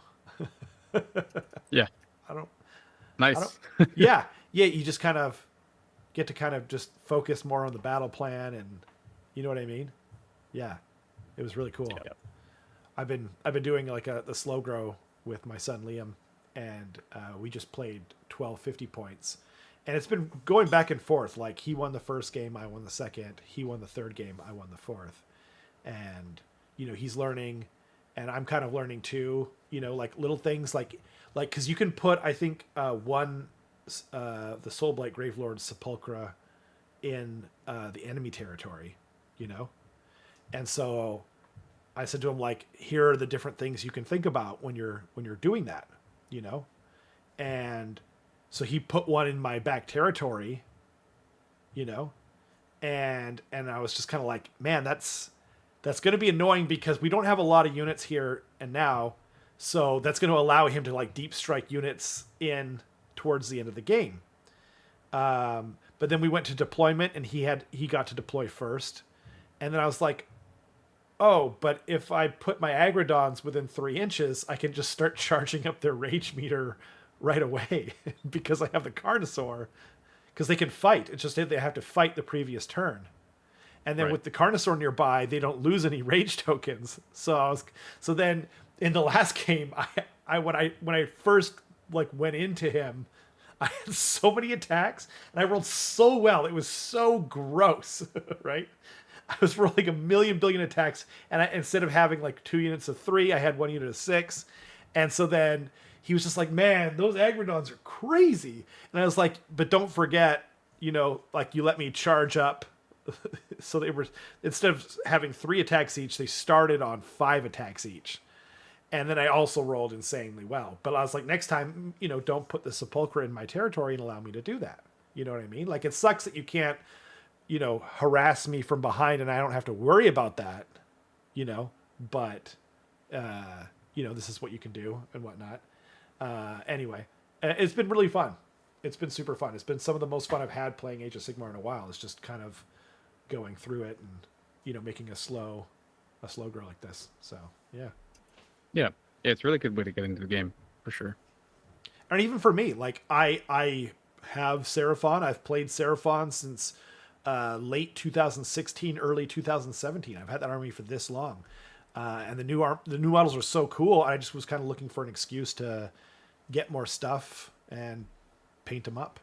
So I'm looking for so I've got some Raptidons recently, and I'm trying to figure out what color to paint them. So I'm looking for suggestions. I've got most of my Agrodons are kind of a greenish color, like lizardy looking color, but I think like I should do something a little different. So,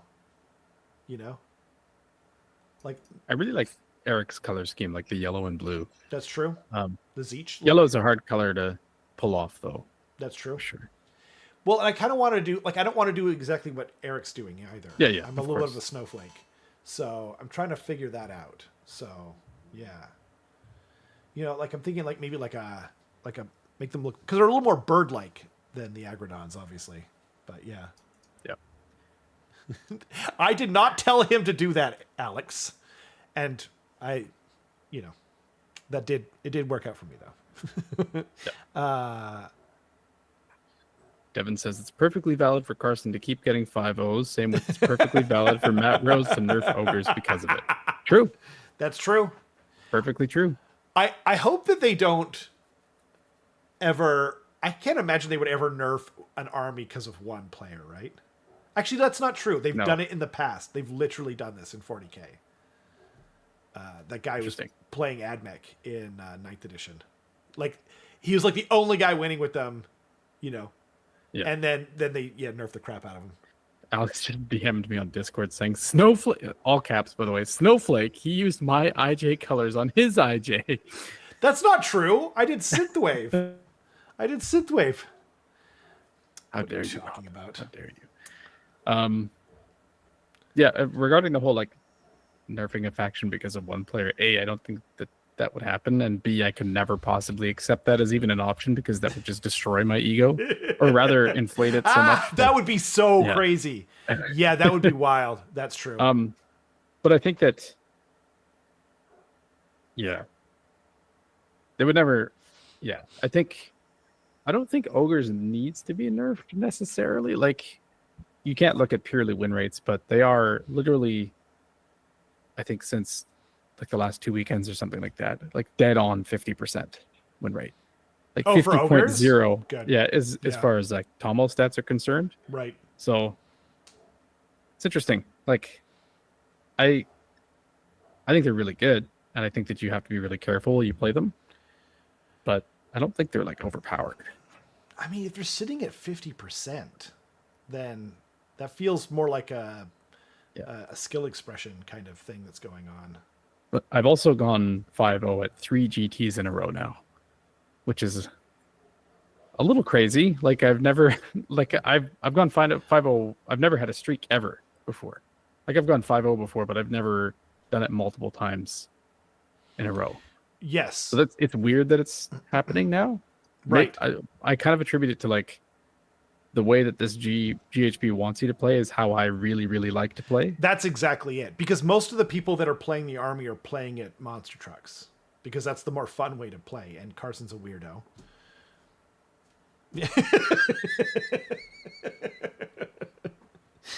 I don't know where I was going with that. I was just stating facts, mostly. Yep. I think. Facts. Facts. Like ogres. Exactly. By the way, Alex says, I can get your army nerfed like I did your Iron Blasters that one time. But that was before Carson was playing. Because you didn't start playing until the Iron Jaws book was already out, right? Iron Jaws? Ogres. Yeah, the ogres. Right? I hadn't been to a tournament before then. Yeah, you hadn't, right? Yeah. Because you started playing ogres in second edition, but it was like super casual, like one game a year maybe. Yeah. If that. Like you and I used to only play 40k together. That's the weird thing. You used to always play Necrons, and I used to always play Tyranids. But yeah. Yeah, I think I started. It was that you invited me onto the channel for a bunch of games. It was kind of like late 2022, I think, and then I don't even remember. Exactly. Early 2023 was when I went to my first tournament. Right. Which was Charge with Slaves to Darkness, and then I took Ogres to my first GT, which was the first ever Cake or Death. Okay. Yeah. Right. Measure your mustache and keep it exactly at this length forever. No. You guys, oh. Yeah. Damn it! I was gonna yes and it and be like, he's already doing that. And yeah, that's fair. I should have done that. You're right. Or no, I can't do that because I'm already doing it. Yeah. Devin says, yeah, ogres feel fine. I just like to tease. It's because you donned Canada's captain hat. It gives you power. You can't lie to us. You're right, I can't. And so I won't. Wait, Exactly isn't that right. a lie? I think we've entered a paradox. Indeed we have. Oh, that's so much better on my eyes. My eyes bleed for you people. Yeah. Oh, Ledivicus said, by the way, he said he'll send me a thing after the show. I appreciate it. And I was looking at this just now. So I really like how I painted Usharan. And I really, enjoyed that whole process. He was a super fun model to paint. One of my favorite models I've ever made. But there's like one head or maybe two of like the Morbeg Knight mounts. I forget what they're called. Screamer or somethings. Anyway, I made it like this light blue color because my FEC are supposed to be in like this really wintry area. But now I'm kind of like thinking I should paint them something else. So the skin color on my ghouls is like this sickly greeny kind of color. But like, yeah, do you guys think I should paint them like more like a black, brown, gray color, like more traditional, or should I try and get creative with it, or should I go with that like kind of white blue kind of color? I don't know. I'm throwing that out to the chat, to the comment section. I've been meaning to get them painted for a long time now, so yeah. Why is Foot Ogres outperforming trucks in this GHB, Carson? For many reasons. Whoa. What? It just kind of like went kunk kunk and like into the mic or something. Oh, sorry. Yeah, no. Hopefully they didn't even go out to the chat. Yeah. No, for many reasons. I think reason number one is probably obscuring change. Like monsters can't hide anymore. Right. Reason number two is that we've recently seen things that are like way more lethal to monsters. So like if you have the city's cannons list, it doesn't have to True. get anywhere near you, and it's just going to shoot your monsters off the table. And like And a then lot of KO other is stuff too, like that's like come out more recently is like anti-monster specific on their war scroll. yeah, That's a great or like point. KO as well. Really long range shooting, really mobile. Right. They can murder monsters from afar. Like it's just not a problem whatsoever, and shut off wards and stuff like that. Ward shutoffs is another big one too. Is like one thing you were relying on with like the 5 Husker build or whatever it was that you're constantly cycling that like Call of the Blizzard 5-up ward proc, so that you're just like sitting next to terrain and having a 5-up ward permanently. But now it feels like every army's got like ward subtraction, ward removal, and then now you're just 15 or 16 wounds on a 4-up, right? You're just paper thin. And then a lot of armies now, if you think about like what's really well represented, like think of an army like Cities of Sigmar, it doesn't particularly care if you go charging into it, doing a whole bunch of mortal wounds, because you're probably just charging into like Command Corps or something like that, or like some goober unit in the front, and then you just get shot off the table, or Cavaliers come kill you or something like that. Like it's able to dictate the engagements way better. Daughters of Cain is just going to put 20 Sisters of Slaughter in the front, and you're like, it just doesn't matter dealing mortal wounds to them just because they have like massive bodies. Right. So the meta is just way more lethal to them, and they don't benefit at all from any of the new GHB changes or Scourge of Ghyran changes, like whatsoever. Right. So that's probably why they're underperforming. And then Foot Ogres consequently got a huge buff, where not visible whatsoever when they're obscured, and you can make things obscuring with the prayer, right, and places of power. They got some tools as well. Like they got the Scourge of Ghyran Iron Blaster. They got Burger Lust and the recursion subfaction if you want to be using that as well. And they've always been pretty good. Like I like to use them, or rather, like I think there are issues in the past for like regiment issues, but that was fixed in the battle scroll just prior to Worlds. Mm-hmm. But I think now they've just gotten enough tech, and they've consequently been buffed by the new GHB changes, whereas like the complete opposite has happened for monster trucks. So that's why I think infantry's outperforming them. That was way more in depth than I. Sorry. No, not at all. No, that was great. Like that was a great question, and much more in depth answer than I was expecting. But it was a good surprise. Devin, sorry, he said, "Oh, the mic hit went out." I misread that at first. Apologies. By the way, I want to point out in this picture of FEC, I think this is like a portrait on the wall. I think it's like a painting or something. I could be wrong. I'm not sure I see it on the stream. If that's true, that's awesome. And then I love all these like other things of like body parts and whatnot that they've kind of made. Man, these dioramas that they make are just amazing. Anyway, Joe says, that makes sense. I have been struggling with my trucks. Thank you. Yeah.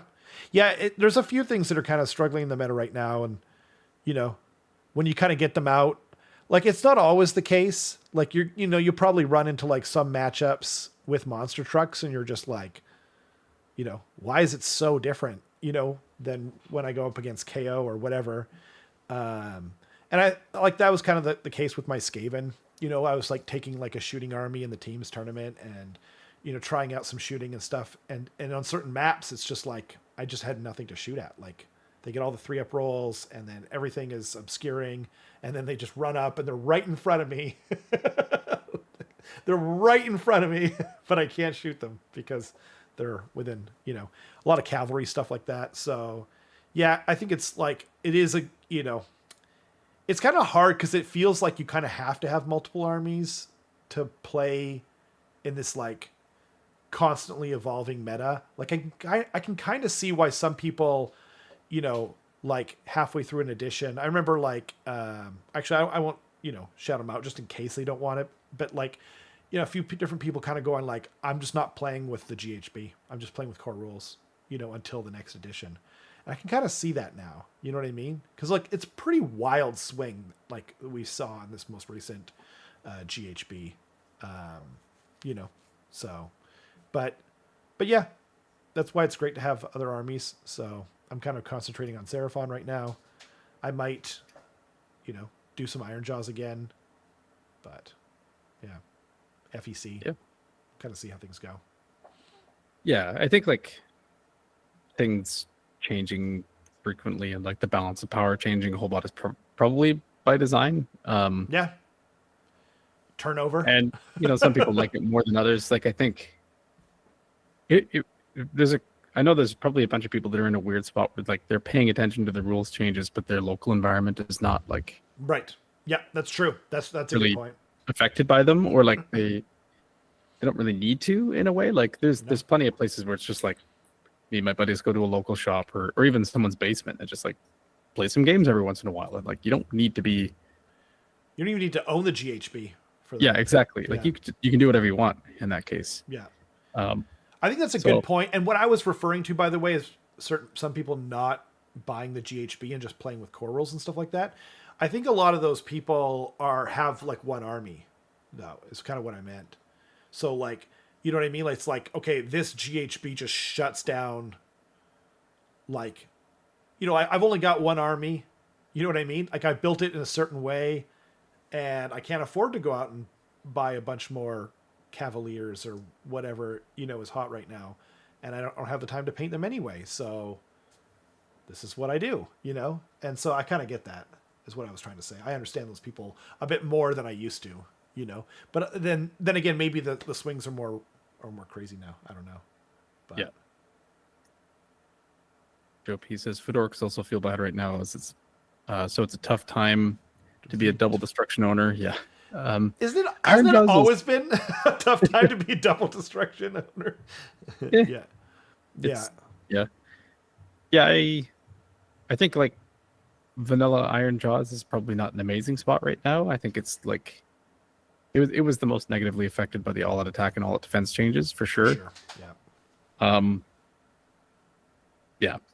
Not ideal. Monster Truck's also not ideal right now. Yeah, definitely a bad 2 armies to have, I think, at the moment.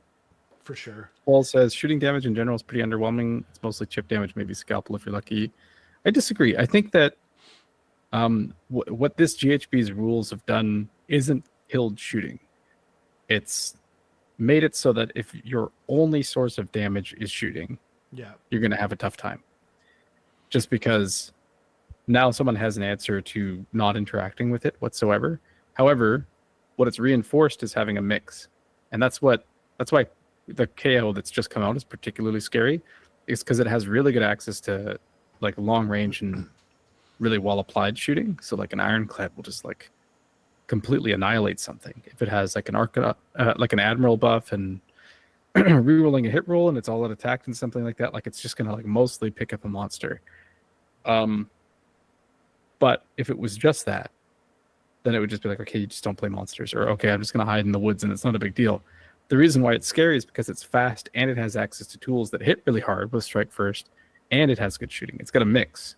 So it's like you have a screen, it doesn't matter. It's going to shoot the screen off and it's going to charge behind it and murder whatever's behind that, right?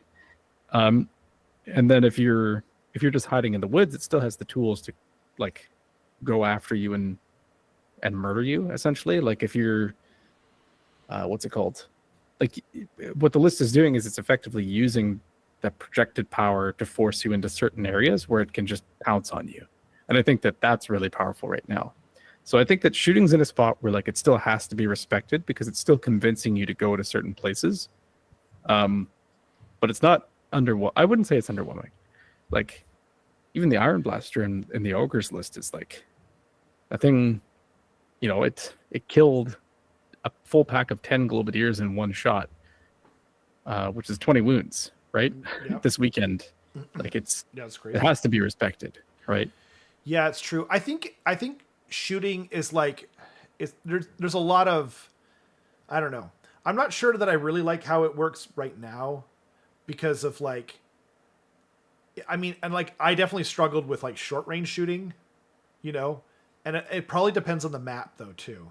Like when you can like make like almost every piece of terrain on the board obscuring, and then you can just kind of hop between the two different things. It felt kind of oppressive to me as well, but like, Yeah. I don't know. I just, for me, again, like, because I'm not like a hardcore tournament player, for me, it's just mostly, remember what I used to say about like dire wolves in 3rd edition? Like how you'd had to run them up in these stupid clamshell formations to just like get access to all of their attacks. And it was really dumb. It's kind of how I feel about the current obscuring rules, where you run up in front of this wall, right? You're 3 inches away from my guys with all these rattling guns. You're silhouetted against this wall. You've got a nice backdrop, but for some reason they can't see them. And like, that's where I'm just kind of like, ugh, like it feels stupid to me, and it kind of annoys me. And like, even when like, so I don't, I'm mostly running Seraphon lately and mostly Agrodons and stuff like that. But even when I have a little bit of shooting, I'm just like, ugh, this looks and feels dumb. But I'm kind of more specking it. I'm kind of leaning towards Molder anyway right now. Like the great thing about Skaven is that like I can just play. There's like they have access to prayers, wizard, casting, bodies, shooting. They've got everything, so I can play Skaven however I need to. So it doesn't really bother me with Skaven, but it's just more, it just kind of feels bad when it seems silly. But yeah, I guess the point I was trying to make was like, you can rarely be fully obscured and screened at the same time. Therefore, an army that can have access to both shooting and melee threats. That's a great point. Yeah. Would force your opponent into making a positioning mistake, right? Or just getting got for free. Yeah, that's true. Yeah. And Hannah in the chat also says MSU shooting is even more efficient than before because of the all-out defense changes. That's totally true too. Like you can't, if you have only one target that you can shoot at, but you have like 5 different MSU shooting units, right? Only one of them is going to be affected by your opponent's all-out defense, which is really good. So that's a great point. I think it's just more nuanced, which I like more, because I really didn't. I never like it when someone like when the natural conclusion is I spam this, right? Yep. Like I like it that Lumineth right now isn't. I want to have 80 sentinels so that I can shoot across the table at my opponent. Totally true. The answer is like maybe I just want one block of 20 to harass my opponent from afar so that they have to come into my grind castle. Right? Absolutely. Like or like 2nd edition OBR, it was like all the Mortek Guard, like just all of them. But that's kind of why I get more annoyed. Like we were saying this in AoS 3, right? We were saying like Ogres is designed so well in AoS 3 that hopefully going into AoS 4, all the armies are going to be, they're going to be just increasing, like they're going to really try and push down that you want variety. And then the Skaven Battle Tome came out and we went from being encouraged to take a mix to not encouraged to take a mix because of those stupid formations. I'm never going to stop talking about it. They had something that was perfect, Carson. Perfect. And then they screwed it up. Ugh. Anyway. But hopefully as we move along, we'll get more of that. About the Bach Army of Renown. Don't get us started. Yeah, we literally were talking. Go back to the start of the episode, Joe. We talked about it for literally like, I think we were both kind of going like, this is too much, right? We'll stop talking now. But it's like, like, honestly, we never would have talked about it again if people weren't saying to us privately and publicly, they're not that bad. 88%. Anyway, okay, sorry. That actually almost got me started. No one ever just spammed one scroll. Eyes shift back and forth. Nervous sweating, says Devin. I'm assuming. Spam for what was it? Ask again. True Blades for Soulblight True Blades. Oh, cool. Yeah. Okay. Yeah. Yeah, they're pretty good. Anti-monster. Yeah. Strike last. Strike last on a 4-up. They are vampires, so Bacchanal of Blood. That's true. Yep. That's very true. And they're awesome models, so I don't blame you. Yeah. Some TOs have made some good FAQs that make it playable. Yeah, like Old Town Throwdown had some FAQs that like fixed some completely broken stuff. And we used that at the tournament this past weekend as well. But yeah, time will tell. Everyone making great points in the chat, though. You know? Mm-hmm. Still holding out for a 280 point Warbringer. I saw a list the other day that was like 4 or 5 Warbringers, and then just a bunch of clan rats in the Vermin Lord Army of Renown. So that's basically just a bunch of punchy monsters rocking around with a 4-up save and like a bag of wounds that they drag behind them in the form of clan rats. It was really cool. Not even having sub-factions was such a cool exception to the rule. Now it's like, take mostly one clan. Yeah, exactly. Again, don't get me started. But yes, absolutely that's the case. How is new Nighthaunt looking? Yeah, you did miss the convo. I mean, like, we got way more of the Nighthaunt preview than we did for FEC, but we still don't know. You know what I mean? Like, it's... like, it looks like they're going to properly revamp Nighthaunt, which is exciting. But all the new rules look really cool. Like, I think their new rules look even cooler than FEC, and I think FEC looks plenty freaking cool. So, yeah. Yeah. Yeah, it seems like they're kind of changing the identity of the army a little bit, or at least like refining it. Refining, yeah, that's the right word. Just I guess like the cliff notes are that, they're looking like they're going to be much more resilient, wounds and ward wise, essentially. But they're going to be less like polarizing as far as like damage application goes. So that's pretty neat. They're like a tar pit that becomes slippery whenever the pilot wants them to, which is really neat. Yeah, I like it. It's pretty cool. I'm glad the 4+ casino rolls are gone with Nighthaunt. Yeah. I mean, we won't go through all the rules again, Joe, but we did go through them, and Carson gave pretty extensive thoughts on it. So. They do keep ethereal, but they go to most units will go up to a 6-up save now, but they can all-out defense up to a 5-up ethereal. Yeah, if that makes sense. And then the heroes will go from a 5-up with all-out defense to a 4-up. So their ethereal got worse, and it only ignores negative modifiers. Right.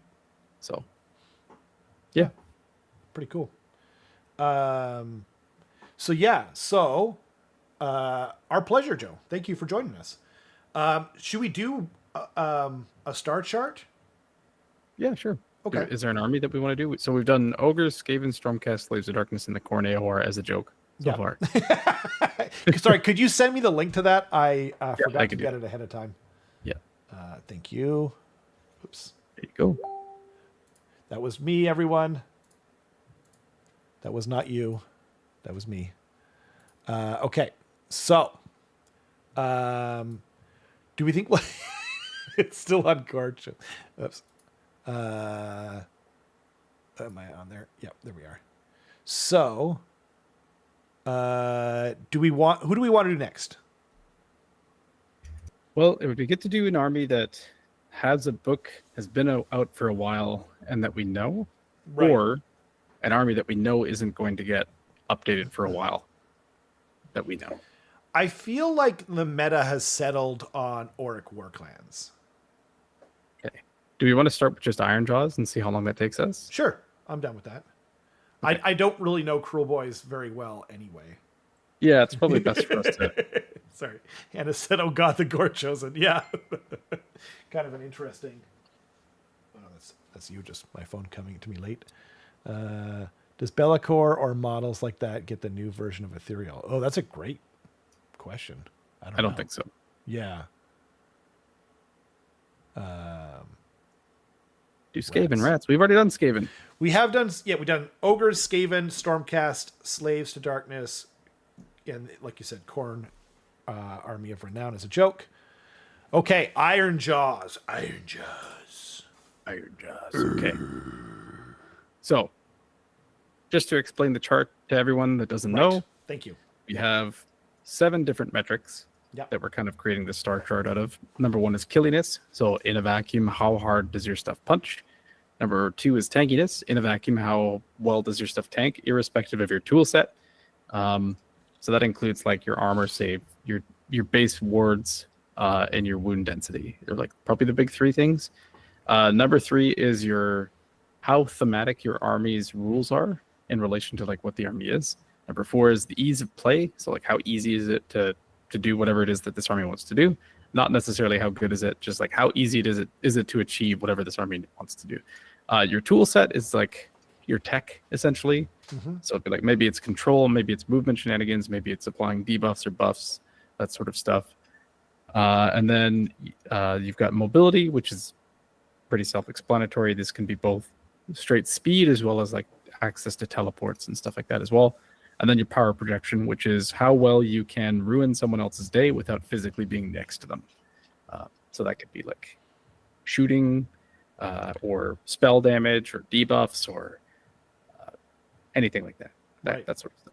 Yeah. Just as this looks awesome. Thank you. We've been enjoying it. It's been a real hit, actually. And it's fun. So, let's start Iron off. Jaws. Yeah. Killiness. I don't know. This is a tough one. It is. The base profile for Iron Jaws is 4s and 3s. Yeah. If you take like a basic Ard Boy, it's like 4s, 3s, run 1/1 damage. It's like, okay. You have very easy access to +1 or +2 attacks. Yep.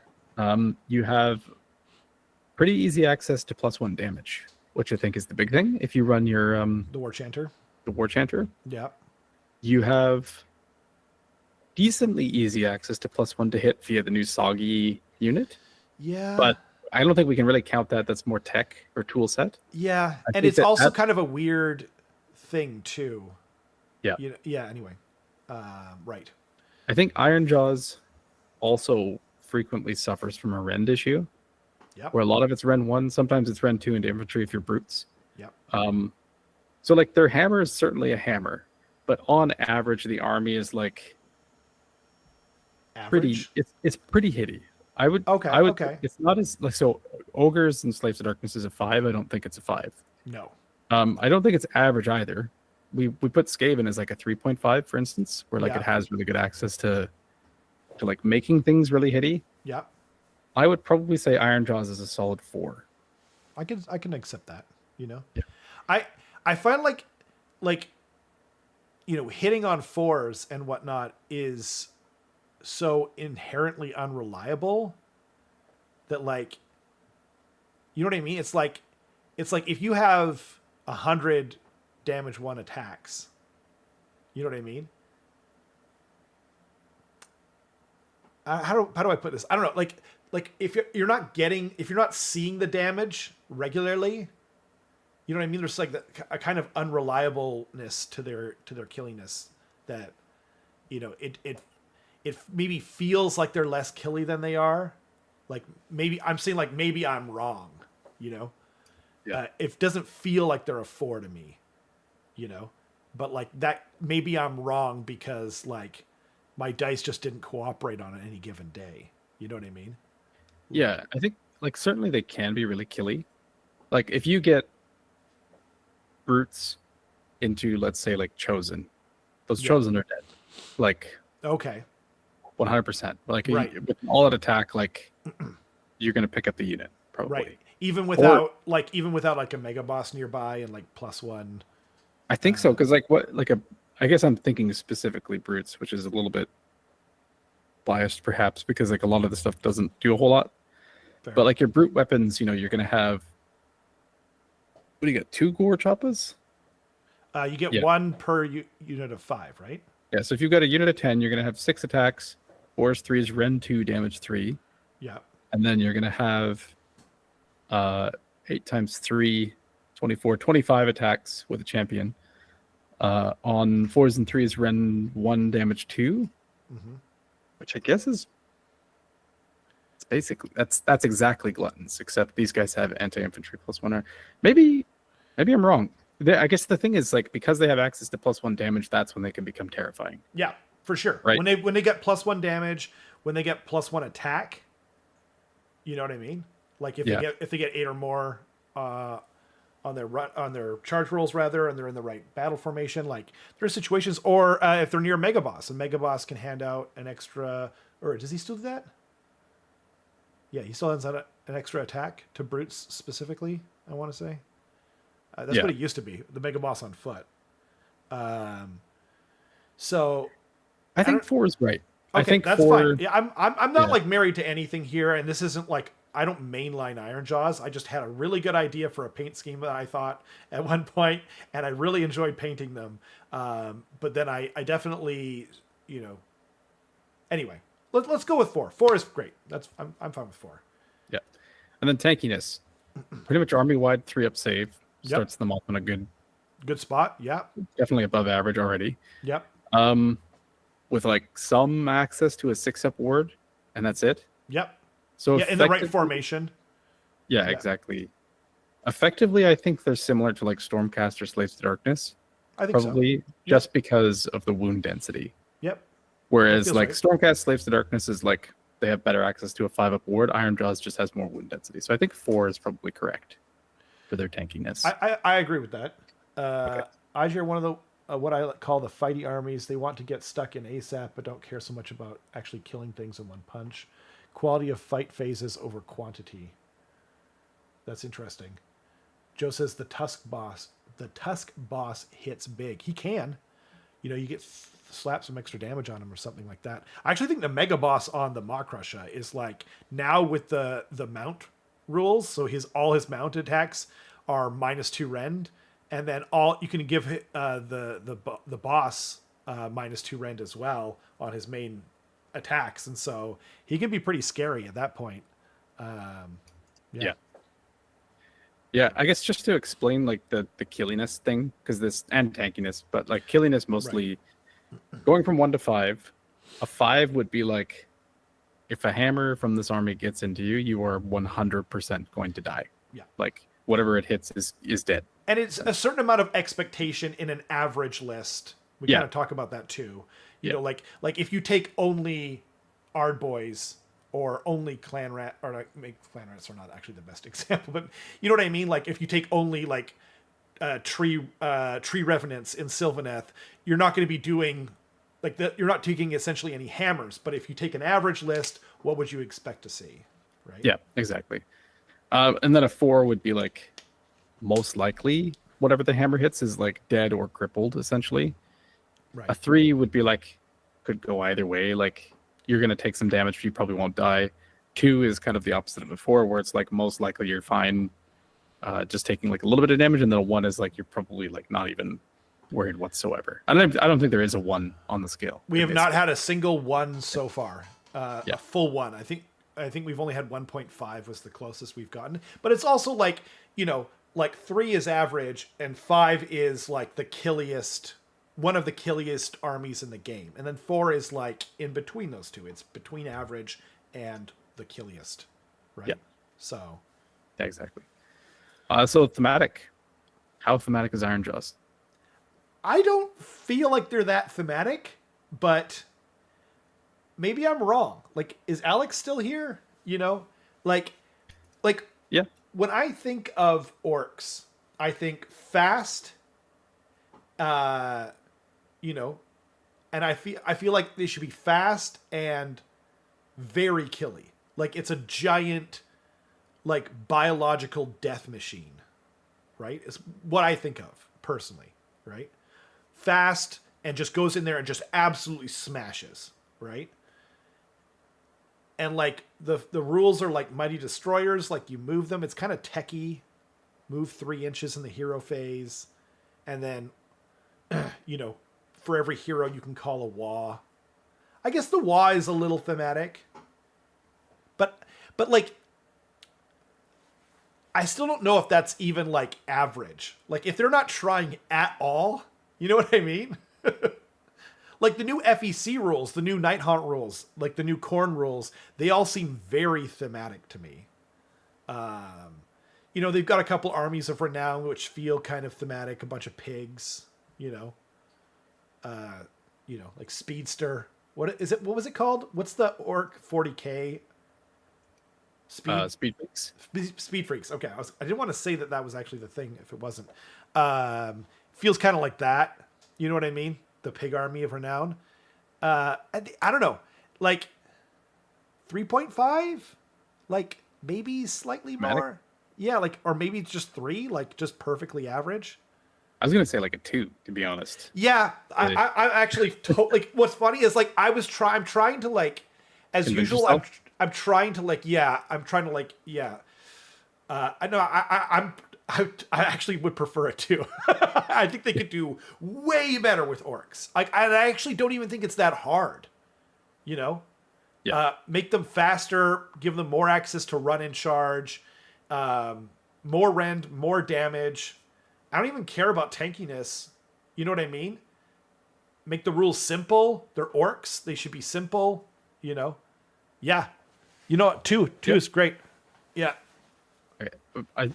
Joe brought up a good point in the chat too, which is that Please. the fact that people call them a control army now takes Yeah. all of the That's thematics of Iron crazy. That's crazy. Yeah. Good. Well said, Joe. Agreed. Ease of play. They're Okay. not particularly easy to play, I think. Not anymore. Yeah. I think sucks. that What their the battle hell? trait, so like Mighty Destroyers is like a little weird to get the hang of Yep. and to like use well. Yep. Not particularly easy. And then your positioning has to be really good because the army's pretty slow. Yep. So that's a little hard to play. And then I think that if you just shove all your models into the center of the table, it used to be that you could tank everything just because the all-out defense change was like you could Yep. just have it for the entire phase, but now that's not the case, and I think you're much more likely to just get deleted if you put your models in the center of the table. Totally agree. So I don't think it's an easy army to play, particularly. I don't Right. think it's like ridiculously hard. No. Maybe 2.5? Yeah, I think that's fair. 2.5, where it's like slightly harder than average just because it's like not intuitive, Right. but it's not like impossible. Yeah. Yeah, I think that's fair. And then tool set. They've got some interesting tools. Interesting for sure. Yeah. Their boss rock tower for the anti-charge dice, the foot for anti-charge dice as well. Yep. The no running. I with really like the swamp is really foot. good. Yeah. Yeah. The no running? Yeah, the Oh, swamp yeah, different the abilities. swamp it. Yeah, that's true. Yeah. Yeah. The boss rock tower, the thing about the boss rock tower is it's only in your hero phase and you have to be within 18 inches and then it's only on a 4 up. So like I almost don't even think about that thing half the time. The foot is also only your movement phase. That's true, but it gets to move because it's a setup the turn you put Yep. it down. Yeah. It's a lot easier and like it's a lot easier to kind of do the thing that you want to do. Whereas because I have control of that. I can choose where I move and I can choose, to like teleport another spellcaster somewhere perhaps and like do these things. Whereas the boss rock tower, my opponent has complete control whether I get to use that thing the entire game. So, but yeah, like for sure. Like, but I don't know, like, but is it better than average? Their tool set? I think Iron Jaws might be the definition of like an average tool Yeah, set. that's what I thought too. Yeah, Yeah. I agree. Where like they have like some stat buffs, they have some For sure. but they're simple. And then like their actual like control is pretty simple too. It's just like some minus charge dice and that's about it, and some no running on it. Like it's neat, like they have some stuff, For sure. but it's nothing crazy. Yeah. No, I agree. I mean, I guess Mighty Destroyers is a really good tool. Mighty Destroyers is a good tool. Yeah. I think what it like amounts to for most players though is like an extra 3 inches of movement and like Yeah. keeping stuff in combat with you sometimes. So yeah. It is Yeah. a good tool. I think I think average is fair. yeah, I think still. average, right? Yeah. Okay, and then mobility, it's a pretty slow army. Yeah. It's pretty And that hurts my moving soul. 4 inches. Yeah, It's yep, pretty- 4 inches, and even like the big pigs are moving like 10. If you take the Army of Renown, we're not talking the Army of Renown though. Like if you take, you know what I mean? If This is you the take vanilla army. I think we have to consider that Yeah, this is the vanilla. We can do army every now and later if we want to. Because then the mobility goes up because they go faster and faster. Yeah, the further you move along. Yeah, So. but vanilla Iron Jaws is very slow. Very slow. Yeah. I think like a 1.5 or 2. I think like a 1.5 is actually right because like there's like no access to run and charge. Brutes. No, Not brutes. Ragers. Oh, that's true. Yeah, you're right. I meant for like taking units and making them run and charge, but you're absolutely right. And the vanilla other guys are run and charge as well. They do have a teleport, like Joe said, and they do have a way to teleport get a 3d6 charge. Whack. Though. Yeah, the teleport's not good. Yeah, it's that really weird bad. One. But that does contribute to mobility. Yeah. I don't know. Doesn't the War Chanter give a 3d6 charge?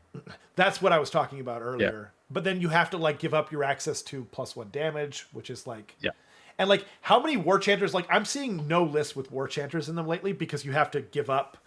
You know what I mean? Because like priests and wizards for some reason, like have to be in their own regiments, so it increases your drops. I don't know. Yeah, like the 3d6 we're talking in an average army, right?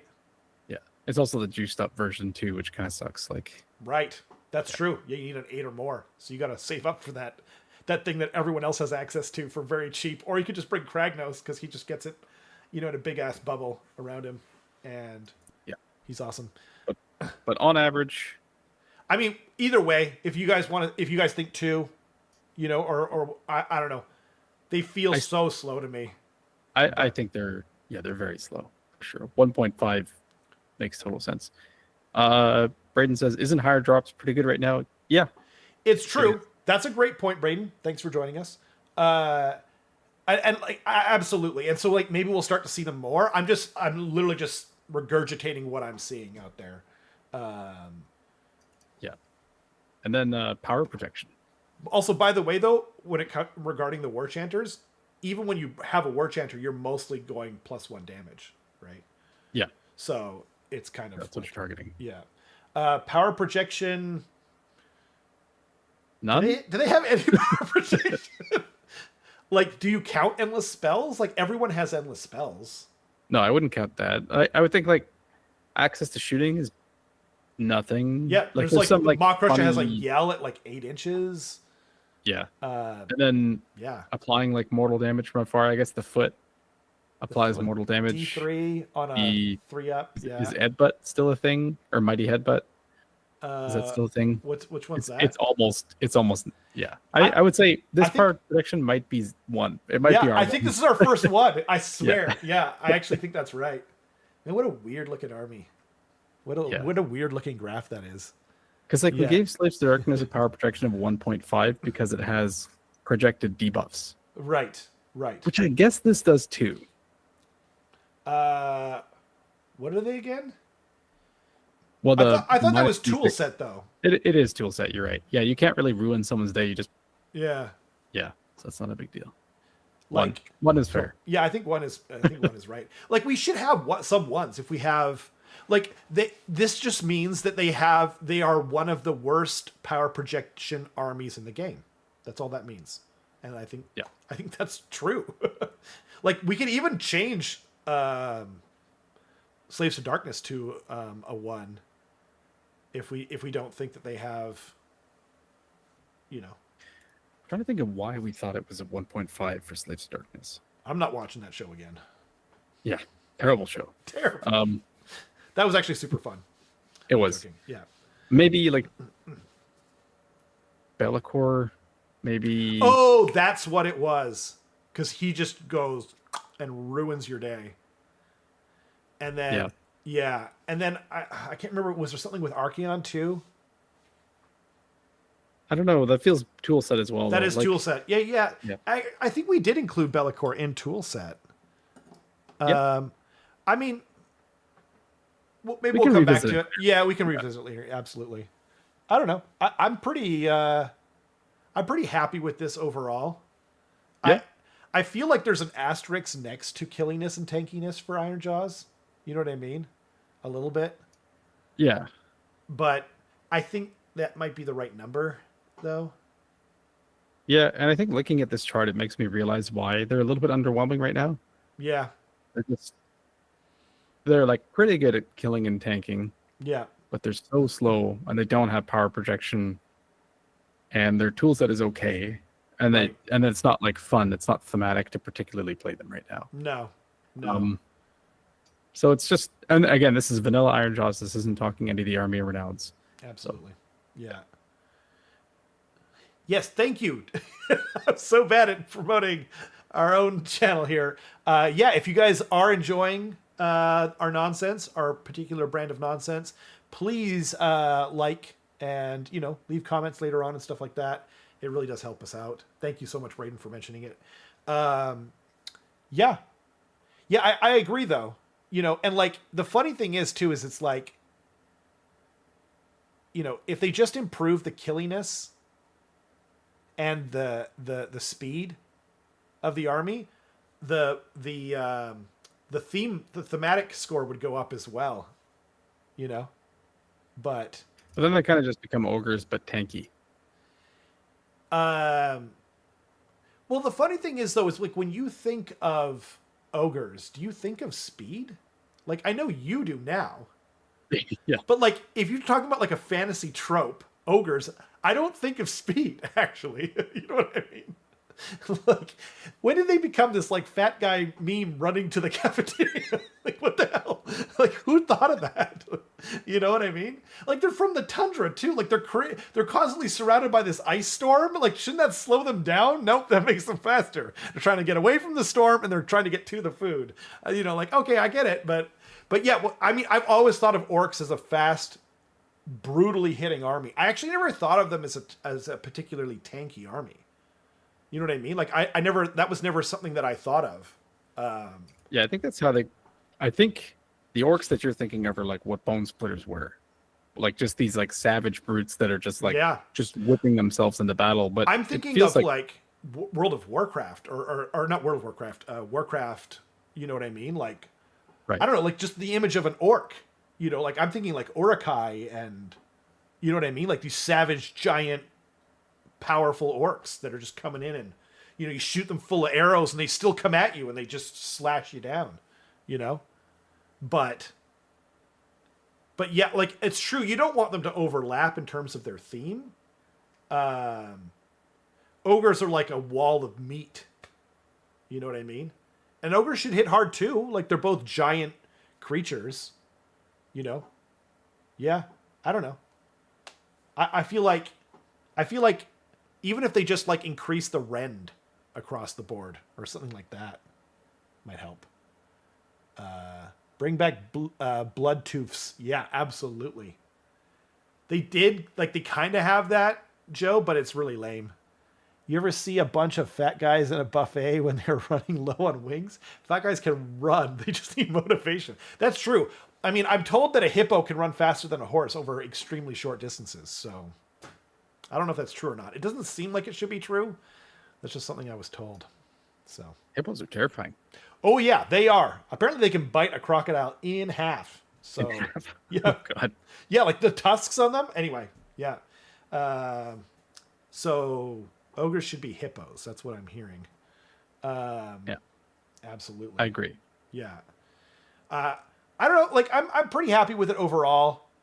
Like we're not doing 0.75s, or I would probably, maybe make an argument for killing this being 3.75 or something like that.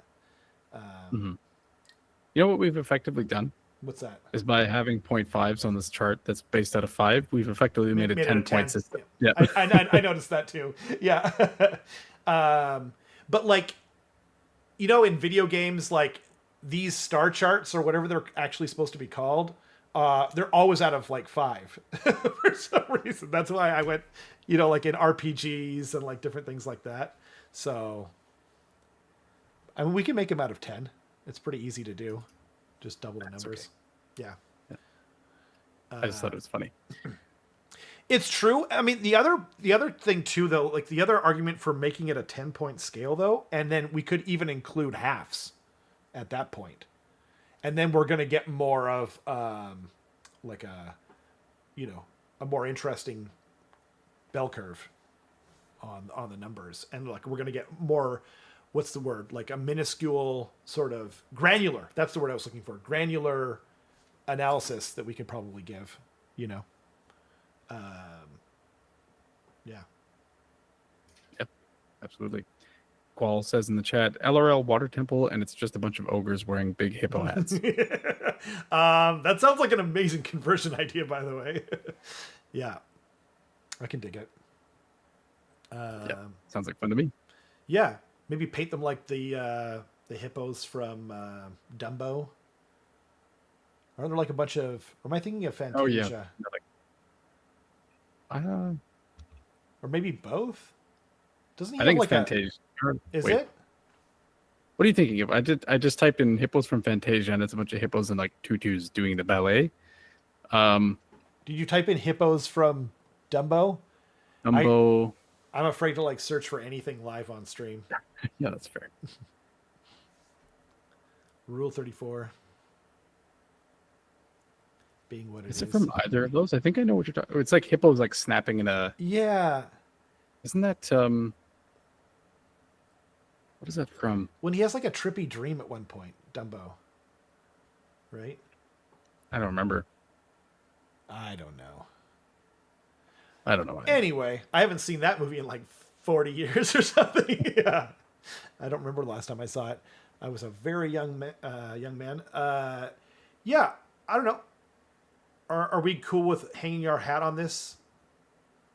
I think so. Sure. Yeah. Cool. Iron Jaws. Were Stormcast, were they also a 4 for tankiness? Yeah. Okay. Yeah, the reason why I kind of equated them is like Stormcast has easier access to a 5-up ward. Right. Iron Jaws just has more wound density. So You're like meaning you get more wounds for your points? Yeah, usually. That's true. Okay, that's probably true. Yo, Braden, thank you so much for subscribing to the channel. Really appreciate you. Thank you very much. Am I going to see you at Northern Wastes, Braden? I hope so. I better. Or else. Yeah. I'm not sure what that vague threat was meant to be about. I'm checking the roster, Braden. Uh-oh. He's checking the roster, Braden. I don't see you, Braden. Uh-oh. He's like... Interesting. It's like, I'm getting married. Well, you should have signed up earlier then, shouldn't you? Yeah. Should have known. I'm expecting the birth of my first child. Don't care. Got to be at Northern Wastes. Yeah, you got to be at Northern Wastes. I don't see any of the Saskatchewan boys at Northern Wastes. What's going on with that?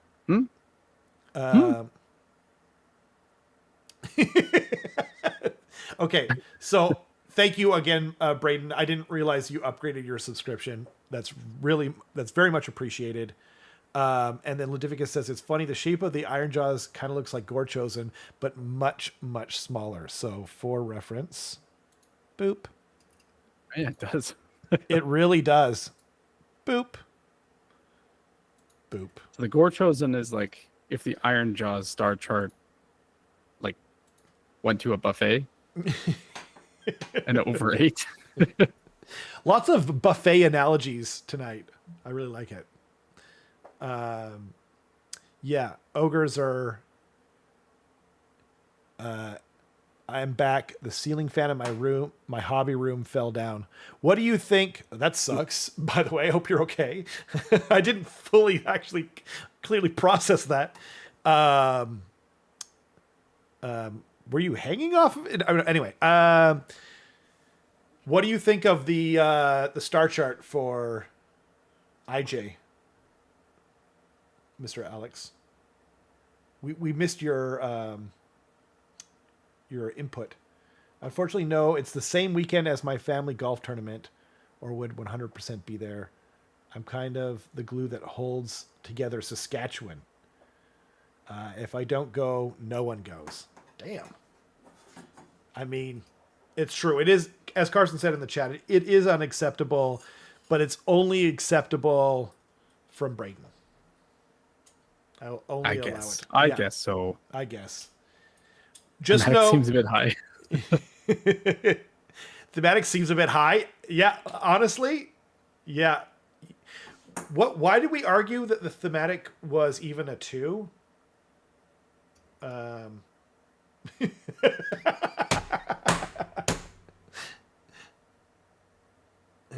Because they're tough, but that is their tankiness. Honestly, They're though, pretty like, tough and they're pretty tanky. I don't know. and they're somewhat killy. Yeah. I think that was it. Oh, the wah. The wah. That was it. The wah. Yeah. Yeah. I kind of like that now. It's like a bunch of guys wahing. You know what I mean? One guy's like, whoa, and they're like, yeah, you know what I mean? And before it's like, no one else is like, you know, I could do the same thing, but he already did it. So, you know, awkward. But now there's just like a bunch of frat boys, you know? So, yeah. Alex, they said wah got them off of 1, I guess. Yeah. Yeah. Pretty much. Yeah. I mean, like, I can see the argument that they're actually a 1.5. Let's go 1.5. Yeah. I agree with that. Yeah. Alex is like the Iron Jaw stand, so I feel like he's the most informed. I don't think bringing it down all the way to a 1 makes sense, but like, I don't know.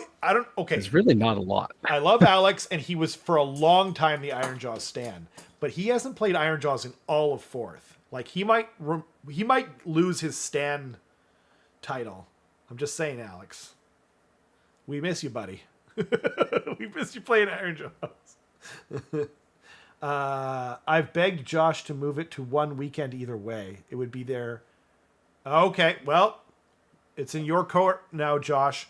A lot of people were saying that they couldn't make it this year specifically because it's on this particular weekend. So, like, Eric was the one who got everyone. Eric and Alex actually were the ones to get everyone to go. So, I deduct points for Smashing and Bashing and Mighty Destroyer's current iterations. Yeah. Yeah, that's true. Eric can't go to... Yeah, exactly. What's at the bottom of thematic?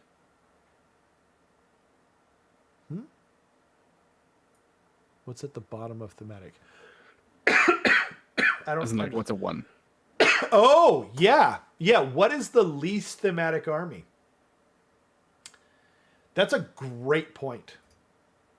What is a less thematic army than Iron Jaws? They might not exist. They might be a 1. This isn't a bell curve, is the thing. Like, it's not... Yeah. It doesn't have to be a 1. But if you're the least thematic army in the game... Oh, I see. You're like, we're not... Yeah, that's fair. That's fair. It's not an actual bell curve. I mean, I guess, like... It is kind of a bell curve, though, because we have 3 as average. Yeah, exactly. But is that an average level of thematicness, or is that average amongst all of the entries?